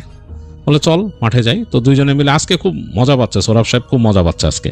তো যে ওই দেয়াল টপকায় মামাতো ভাই আর সে দুইজনে মিলে চলে গেল ওইখানে, যে ওই মাঠে বসে অনেকক্ষণ গল্প করলো। ওই দিন সুন্দর ফুরফুরে বাতাস, দুইজনের বিভিন্ন গল্প গুজব, তাদের নিজের জীবনের কথা, এই সেই মামাতো ভাইয়ের কথা, তার কথা, দুজনে সবাই গল্প গুজব করে দুজনে অনেকক্ষণ বসে থাকলো। কোনো ঘোড়া বা কিচ্ছু এগুলো দেখে নাই। তো দুইজনে চলে আসছে ওখানে বাসায়, আবার এসে ওই দেয়াল টপকায় ঢুকছে, মানে তখন বুঝছে যে এখন একটু পর ঘুমাইতে হবে। তো বাসায় যখন চলে আসে, আসার পর তখন ইসে বলতেছে, সোহরাব সাহেব বলতেছে তার মামাতো ভাই রানাকে যে তুই এখানে বয়, আমি একটু রেস্টরুম থেকে আসি। বলে আচ্ছা রেস্টরুম ওকে প্রথম উদ্বোধন করবি? আরে এখানে এরকম যাওয়া হয় নাই, দেখি না কি অবস্থা। আচ্ছা ঠিক আছে যা। তো তার মামাতো ভাই ওখানে মোড়া নিয়ে এসে বসে আছে বাইরে, ওই যে তাদের যে কিচেন যে ওখানে বসে আছে। সে তাকায় আছে আকাশের চাঁদের দিকে, সুন্দর লাগতেছে রানার। তো সোহরাব সাহেব চলে গেছে বাথরুমে। তো সৌরভ সাহেব বাথরুমে গেছে।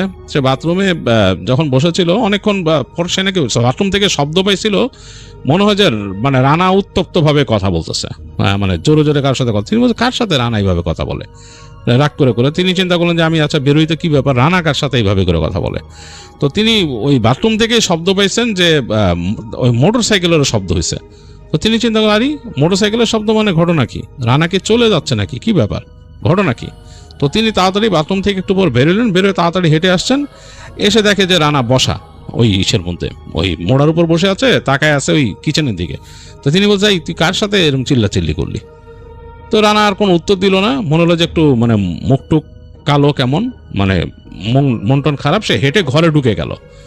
তো ঘরে ঢুকছে তো সোহরাব সাহেব খুবই অবাক হয়েছে যে আরে ও এরকম ঘরে ঢুকলো মুখটুক কালো করে, ঘটনা কি হলো, কার সাথে চিল্লাইলো এরকম?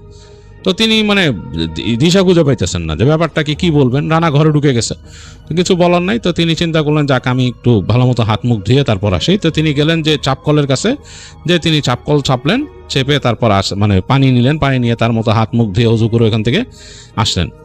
এসে ঘরে ঢুকতেছেন, দেখতেছেন যে ঘরের বাতি নিভানো, মানে ঘরের যে বাতিটা নিভাই দিছে রানা ঢুকে।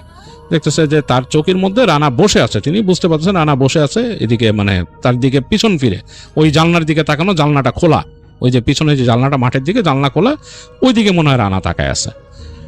তো তিনি আর কিছু বললেন না। তিনি ঢুকে তার চোখের কাছে এসে বললেন কিরে তোর মন টন কি খারাপ নাকি, বাতি টাতি নিভাই দিয়েছিস, কি ব্যাপার? তো দেখে রানা কোনো উত্তরই দিচ্ছে না। কিরে কথা বলিস না কেন?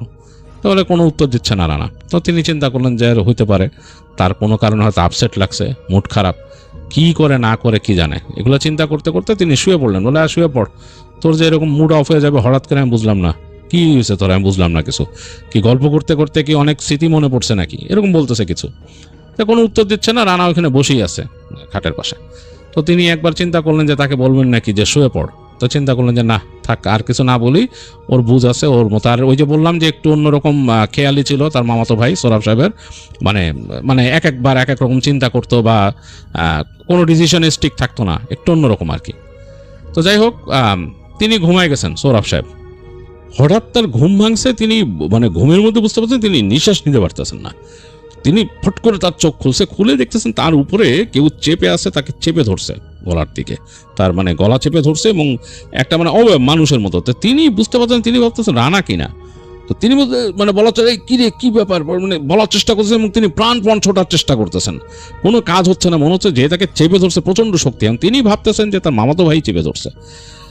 অবাক হয়ে গেছেন তিনি যে তাকে এইভাবে করে চেপে ধরবে কেন, গলা চেপে ধরবে কেন। তো তিনি অনেকভাবে চেষ্টা করতেছেন, মানে শরীর নাড়ায় পারতেছেন না, করতে পারতেছেন না। তো তিনি বুঝতে পারলেন এক পর্যায়ে তাকে মনে হয় বোবা ধরছে, মানে স্লিপ প্যারালিসিস, কারণ তার মামাতো ভাই এরকম হবে। কিন্তু তিনি কিন্তু একদম বুঝতে পারতেছেন যে আলো আধারির মধ্যে একটা অবয়ব এরকম চেপে ধরছে তাকে, এবং সে একটা কেমন গন্ধ পাওয়া শুরু করলো এটার থেকে, বাজে একটা স্মেল। তো তিনি ওই অবস্থায় তিনি দোয়া পড়া শুরু করলেন মনে মনে, মুখ দিয়ে কোনো শব্দই বের করতে পারতেছেন না। সোহরাব সাহেব শব্দই বের করতে, তিনি কিন্তু ঘরের সব কিছু ফিল করতেছেন, মানে এই যে ঝিঝি পোকার ডাক বা ঘরের যে অ্যাম্বিয়েন্স সব ফিল করতেছেন। মানে তিনি কিন্তু ঘুমে না, একদম জাগ্রত, এবং তিনি একদম একটা ফিগার বুঝতে পারতেছেন তাকে উঠে চেপে ধরছে এরকম। তিনি মনে মনে দোয়া পড়ার চেষ্টা করলেন, অনেকক্ষণ করতে করতে একটা সূরা মনে পড়লো। এই সূরাটা তিনি পড়তেছেন মনে মনে, এবং তার মুখ বাঁকায় যাচ্ছে, মুখ দিয়ে শব্দ করতে পারতেছেন না। এক পর্যায়ে তিনি সূরাটা শেষ করলেন, মনে হলো তাকে একদম ধাক্কা দিয়ে, মানে তাকে একদম ধাক্কা দিয়েছেন, তিনি ফিল করছেন ধাক্কা দিয়ে কেউ সরে গেছে ওইখানে। তিনি লাফ দিয়ে উঠে ওই সূরাটা বারবার পড়তেছেন, বারবার পড়া শুরু করলেন। তিনি বারবার পড়তে পড়তে পড়তে উঠে তিনি দৌড় দিলেন তার যে সুইচ বোর্ডের দিকে। সুইচ বোর্ডে যে তিনি 2-3টা সুইচ ছিল একসাথে ঠাস ঠাস ঠাস করে জ্বালালেন, লাইটটা জ্বলে উঠলো ঘরের। লাইট জ্বলে ওঠার পর তিনি দেখতেছেন তার বিছানাতে কেউ নাই, মানে তার যে খাট এটা খালি, তিনি একা শুয়েছিলেন, ঘরের মধ্যে কেউ নাই, ঘর খা খা করতেছে। তো তিনি মানে হতবাক হয়ে গেছেন, তিনি জানেন রানাই ঘরে আছে, তার কাজিন। তিনি তাকাইলেন দরজার দিকে, দরজার যে ছিটকিনি তোলা, মানে দরজা কিন্তু খুলে নাই কেউ। তিনি তো স্পষ্ট দেখছেন ঘুমানোর সময় রানাই ঘরে ছিল। তাহলে রানা কই গেল? মানে এই ছিটকানি না খুলে তো রানা বেরোতে পারবে না এখান থেকে, কেমনি কি? তিনি চিন্তা করছেন, ভয় পেতেছেন খুব, এবং ডানে বামে তাকাচ্ছেন, ভয় পাচ্ছেন তিনি হঠাৎ করে শব্দ পেলেন তার ঘরের পিছনে ঘোড়ার একটা খুব তীক্ষ্ণ ডাক, মানে ওই যে মানে চি করে এরকম ডাক দিয়েছে এরকম ঘোড়ার। তো অনেক ভয় পেয়ে গেছেন সোহরাব সাহেব, আসলে ভয়ে তিনি কুকড়ায় গেছেন, কিছু করার নাই। তো তিনি তাড়াতাড়ি ওই যে খাটে যে শুয়ে একইভাবে ওই চাদর মুড়ি দিয়ে ওনার তোষকও এক পাশে তুলে তার গায়ের উপর তুলে তিনি জোরে জোরে সূরা পড়তেছেন। তার কাছে মনে হলো যে তার বাসার পিছন দিয়ে ওই মানে ঘোড়ার খুরের মতো শব্দ হইল, অনেকবার ঘোড়ার খুরের মতো শব্দ হইলো, এদিক দিয়ে গেল ওদিক দিয়ে গেল, মানে অন্যরকম একটা অবস্থা। এবং মানে তিনি জোরে জোরে সূরা পড়তেছেন। এক পর্যায়ে তার মনে হলো তার বাসার যে মেন দরজাটা, মানে তার যে ঘরের দরজাটা, ওইটার মধ্যে ত্রিম করে কেউ ধাক্কা দিল, 2 হাত দিয়ে জোরে যে ধাক্কা দিল, ত্রিম করে ধাক্কা দিল, মানে পারলে ভেঙে ফেলতো এরকম। তো যাই হোক, উনি ওইভাবেই দোয়া পড়তেছিল, তার আর কিছু মনে নাই। সূরা পড়তে পড়তে এক সময় তিনি মনে সেন্সলেসই হয়ে গেছেন, যেটা তিনি হয়তো ঘুমায় গেছেন বা সেন্সলেস হয়ে গেছেন এটা তিনি শিওর না, বাট মনে হয় সেন্সলেসই হয়ে গেছিলেন, কারণ এই কন্টিনিউয়াস এই শব্দ আর এই যে হঠাৎ করে দরজার আশপাশে যে শব্দ ধাক্কা মারা, এটা চলতেই ছিল। তো তার যখন ঘুম ভাঙছে বা তার সেন্স ফিরছে, তখন দিনের বেলা, তখন মানে অলরেডি আলো ফুটতেছে। তো তিনি উঠে তাড়াতাড়ি লাফ দিয়ে উঠছেন বিছানা থেকে, এবং বেশ গরম, ঘরের মধ্যে বেশ গরম। উঠে তিনি তাড়াতাড়ি দ্রুত তিনি ওই যে গেঞ্জি পরে ঘুমাইছিলেন শার্টটা পরে ফেললেন, তার প্যান্ট পরে ফেললেন, ফেলে তিনি দ্রুত দরজার দিকে গেলেন, দরজা খুললেন, দরজা খুলে বেরোলেন সামনে। বেরোয় দেখতেছেন যে বেশ বাতাস, এই গরম পরিবেশটা নাই, এবং বাইরে তো কোনো কিছুরই মানে নাই, চিহ্ন নাই। তিনি দৌড় দিলেন বাজারের ওখানে তার কাজিনের মোটর সাইকেলটার দিকে। দৌড় দিয়ে যে দেখেন ওখানে মোটর সাইকেলও নাই, এবং ওই যে টিনের দরজাটা খোলা একটা পাট। তো তিনি অবাক হলেন, ও কখন বের হয়ে গেল, আর উনি বেরোলো কেমনে? ও দরজা তো লাগানো ছিল, এই লাগানো দরজা খুলে ও বেরিয়েছে কেমনে? তার মাথায় এটা কাজই করতেছে না। তো তিনি তাড়াতাড়ি আবার ঘরে গিয়ে তার যে ওই মানি ব্যাগ বা ইত্যাদি ছিল ওগুলো নিয়ে দরজাটা তালা দিয়ে তিনি বের হয়ে গেলেন। বের হয়ে ওই রাস্তা দিয়ে হাঁটতেছেন, হাঁটতে ওই যে অনেক, ওখানে তো কিছু নাই, রিক্সা কিছু পায় না অনেক দূর। হাঁটতে এক জায়গায় আসলেন, ওই যেখানে দোকানপাট 2-1টা আছে, ওখানে এসেও রিক্সা পেলেন না। আরও হাঁটতে সামনে গিয়ে তিনি ওখানে একটা রিক্সা পাইছেন, রিক্সায় উঠছেন, উঠে রিক্সা নিয়ে আসলো তাকে মামার বাড়ি। তো মামার বাসায় এসে ওইটা তো একটা কোয়ার্টার ছিল আর কি, ওখানে ঢুকে তিনি এসে দেখেন মামার বাসার নিচে তার কাজিনের সেই 50cc মোটরসাইকেল রাখা। তো তিনি দেখে অবাক হলেন যে ও এইখানে, মানে তিনি তাড়াতাড়ি উঠে গেছেন উপরে, উঠে যে মামার বাড়িতে দরজা নক করছে। তো দরজা নক করার পরে তার মামি দরজা খুলছে, দরজা খুলে বলতেছে, কিরে বাবা কি অবস্থা, তোমাদের মধ্যে কি ঝগড়াঝাটি হলো? রাত্রেবেলা রানা চলে আসলো, কি ঝগড়াঝাটি হয়েছে আমাদের মধ্যে? মামি, আমাদের মধ্যে কোনো ঝগড়াঝাটি হয় নাই। তো কি বলেন? বলে, আরে ও রাগ করে রাত্রেবেলা বাসায় আসছে এত রাত্রে, তোমার মামাও অবাক যে এত রাত্রেবেলা রাগ করে বাসায় আসছে, ওর তো মেজাজ জানো কিরকম কি। সে বলে, কোথায়, আমার সাথে কিছুই হয় নাই, কি ব্যাপার, কি বলে এগুলা? আর এত রাত্রে আসছে মানে ও তো রাত্রে ওইখানে ছিল, মানে কেমনে কি? এগুলো বলতে বলতে সে বলে, কোথায় রানা? ওই যে ঘরে। তো সাথে সাথে সোহরাব সাহেব গেলেন, যে নক করলেন, তো দেখলো যে রানা দরজা খুলছে। খুলে বলে, কিরে? বলে, কিরে মানে তুই কখন চলে আসছিস? তো তিনি বলছে, কখন চলে আসবো মানে? তুই আমার উল্টা পাল্টা কথা বলবি, আবার তুই আমার কবি যে গেলে জাগা, তো সেটা আমি তো বলে, আমি তোরে কখন বললাম? তাহলে আমি তুই কখন বললাম? তুই আমার বাথরুম থেকে এসে কইছিস না তুই কথা, তুই কি সব ভুলে যাস, মানে এরকম বলতেছে। তো সোহরাব সাহেব মনে হলো তিনি আকাশ থেকে পড়লেন। তিনি ফট করে রানার হাত ধরে বললেন, কিছু একটা রং রে, তুই এদিকে আয়। রানাকে টেনে আনলেন, তার ওয়াইফ ছিল পিছনে। আসার পরে বলতেছে যে বারান্দায় আসছে। তো দেখতেছে যে ওই তার কাজিন মামাতো ভাই যে রানা, সে একটু মানে রাগই করতেছে। সে বলে, তুই বিশ্বাস কর, আমার সাথে তোর কোনো কথাই হয় নাই, আমি বাথরুমে ছিলাম, সেখান থেকে শুনতেছি যে তোর মনে হচ্ছে যে একটা রাগম্বিত কথাবার্তা কোথাও। আমি বুঝতে পারলাম না ঘটনা কি, যে কার সাথে তুই কথা বলিস। তোর মোটর সাইকেলের আমি সাউন্ড পাইছি এখানে ইনফ্যাক্ট, কিন্তু আমি বুঝতে পারি না। আমি বেরোয় এসে দেখি তুই ইসের মধ্যে বসা, এই যে মোড়ার মধ্যে বসা, তুই ঘরে ঢুকে গেলি। তো এই কথাগুলো বলার পর রানা কয়, দূর বেটা তুই বাদ দে, তুই কাহিনী বানাস কেন, তুই কথা কস নাই, মানে তার যে বিয়ে শাদী এগুলো নিয়ে, বলছে এগুলো নিয়ে তো কথা কস নাই। তখন মানে সৌরভ সাহেব পুরো অবাক, তিনি মানে একদম মানে বলতেছেন যে আমার বিশ্বাস কর, আমি এগুলো নিয়ে তোর সাথে, তুই নিজে বলছো সেখানে আইসা বাথরুম থেকে আইসা, আমি তোর সাথে এইসব নিয়ে বলি নাই। যাই হোক, অনেকক্ষণ হওয়ার পর তিনি সৌরভ সাহেব তার মামাতো ভাইয়ের হাত ধরে বললেন যে আমি তোরে কসম খেয়ে বলতেছি যে আমি বলি নাই, আমি এই ঘটনা হয়েছে রাত্রেবেলা, পুরো ঘটনাটা সে বললো।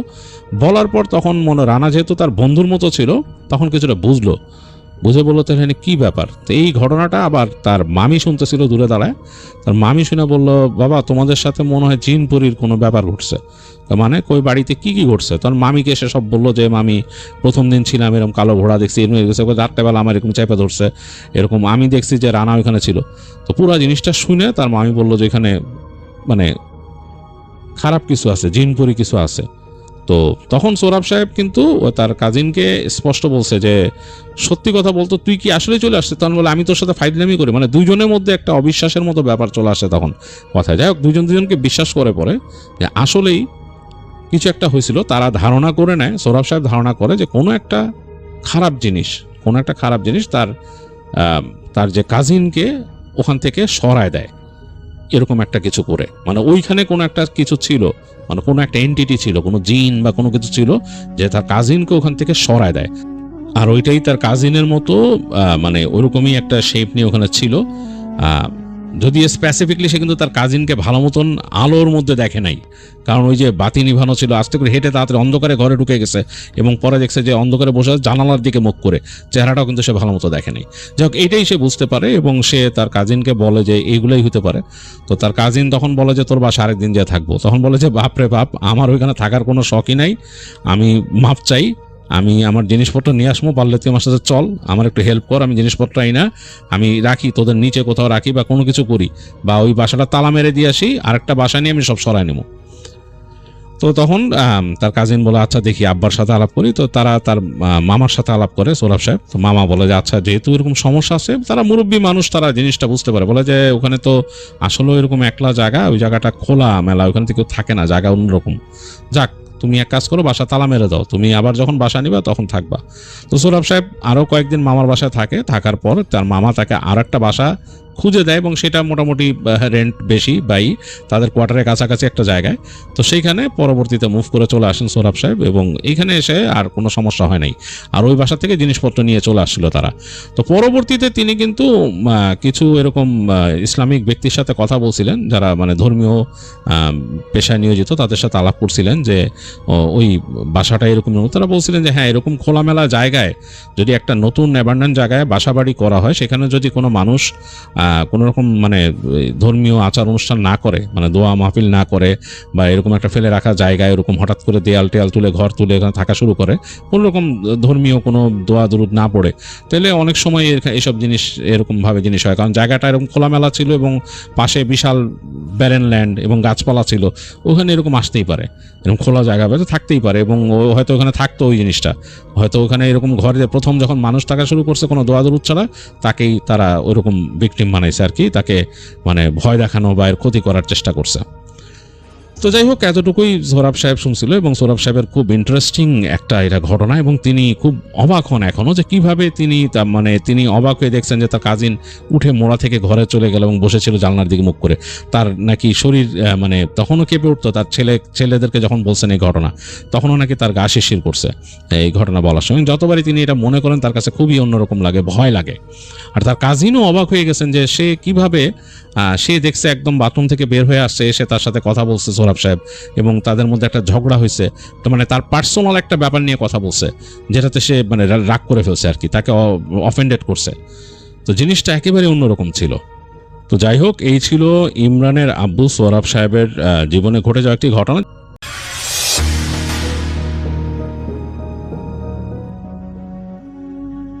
আমার হাতের হারিকেনটা আচমকাই একটা ফু দিয়ে কে যেন নিভিয়ে দিল। চারপাশের বিশাল ধানের ক্ষেতটা এক মরণ নীরবতায় ডুবে গেছে।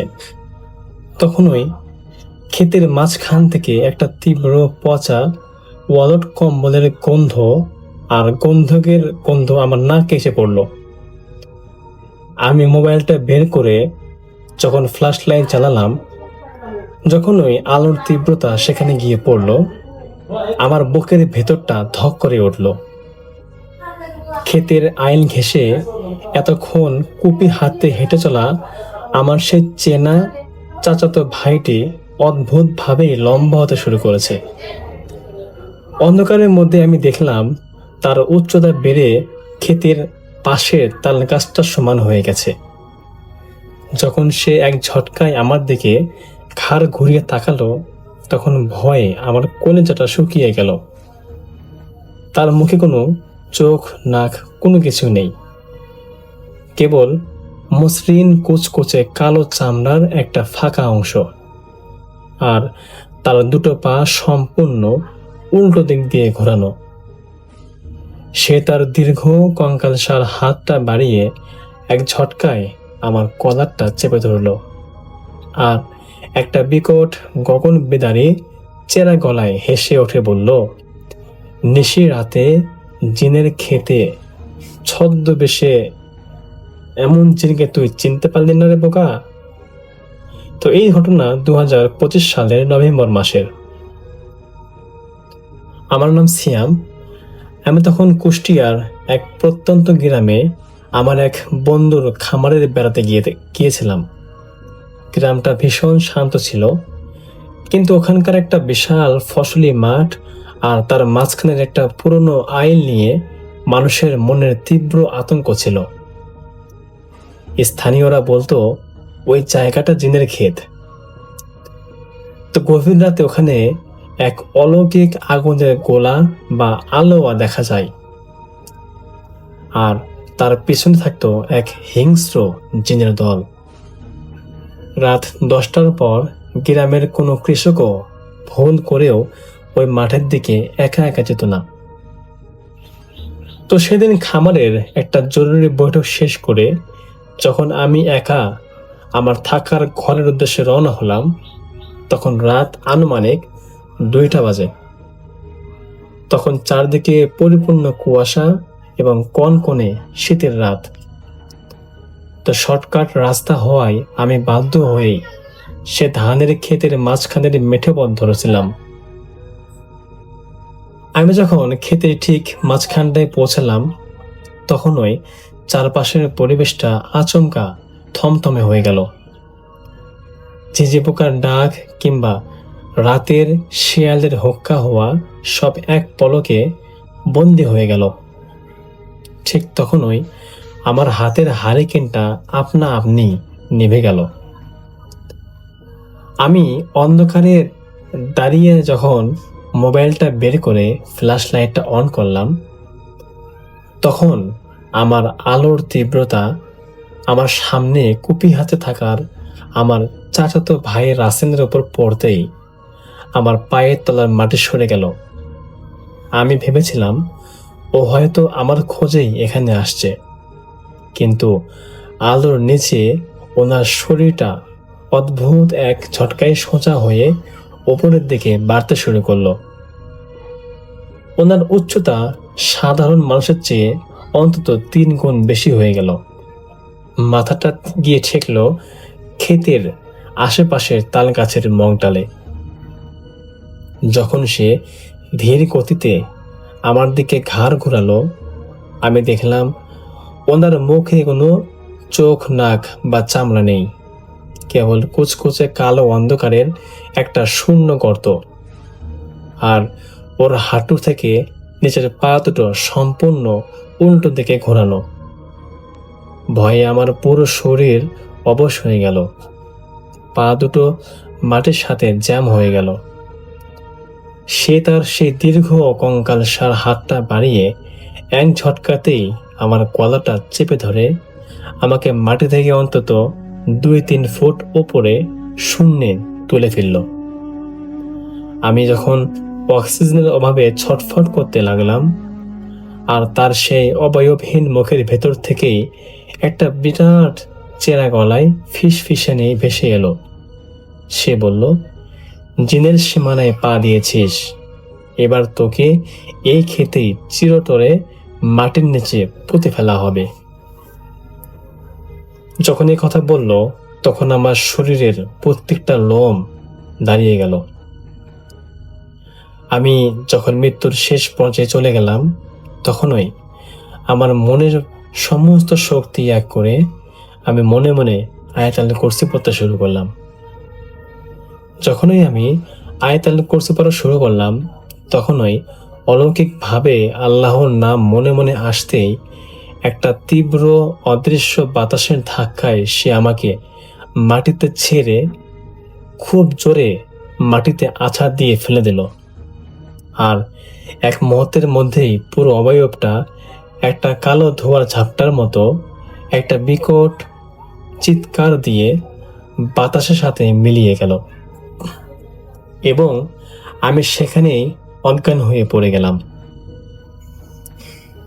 পরদিন সকালে গ্রামের কৃষকরা আমাকে ওই ধানের ক্ষেতের আইলে অজ্ঞান অবস্থায় উদ্ধার করে এবং আমাকে পাশের একটা হসপিটালে নিয়ে যায় এবং সেখানে নিয়ে যাওয়ার পরে প্রায় 3 দিন পর আমার জ্ঞান ফিরেছিল।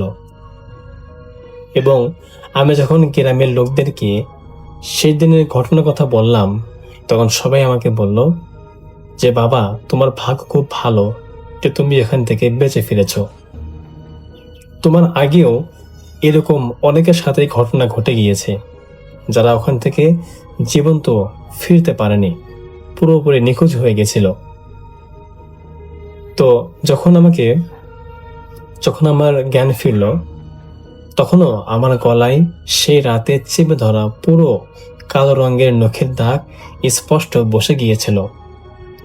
আর সবচেয়ে আশ্চর্যের বিষয় হলো রাসেল নাকি সেদিন রাতে প্রজেক্টের ঘরেই ঘুমিয়েছিল। যদিও আজকে আমি সুস্থ, কিন্তু আজও রাতে ঘুমানোর সময় যদি বাইরে কোনো বাতাসের বা ধানের পাতার খড় শব্দ শুনি আমার শরীর ভয়ে শিউরে ওঠে। আমার মনে হয় সেই অভিশপ্ত ধানের ক্ষেত থেকে সেই দীর্ঘ জিনটা আজও আমার দিকে হাত বাড়িয়ে ফিসফিস করে বলছে, পরের বার আর পালাতে পারবি না। তো এই ছিল ভাই আজকের ঘটনা। আশা করছি আজকের ঘটনা ভালো লেগেছে। যদি ভালো লাগে আপনারা অবশ্যই লাইক, কমেন্ট, শেয়ার করবেন। দেখা হবে পরবর্তী কোনো এপিসোডে। আজকের মতো এখানেই বিদায়। আল্লাহ হাফেজ।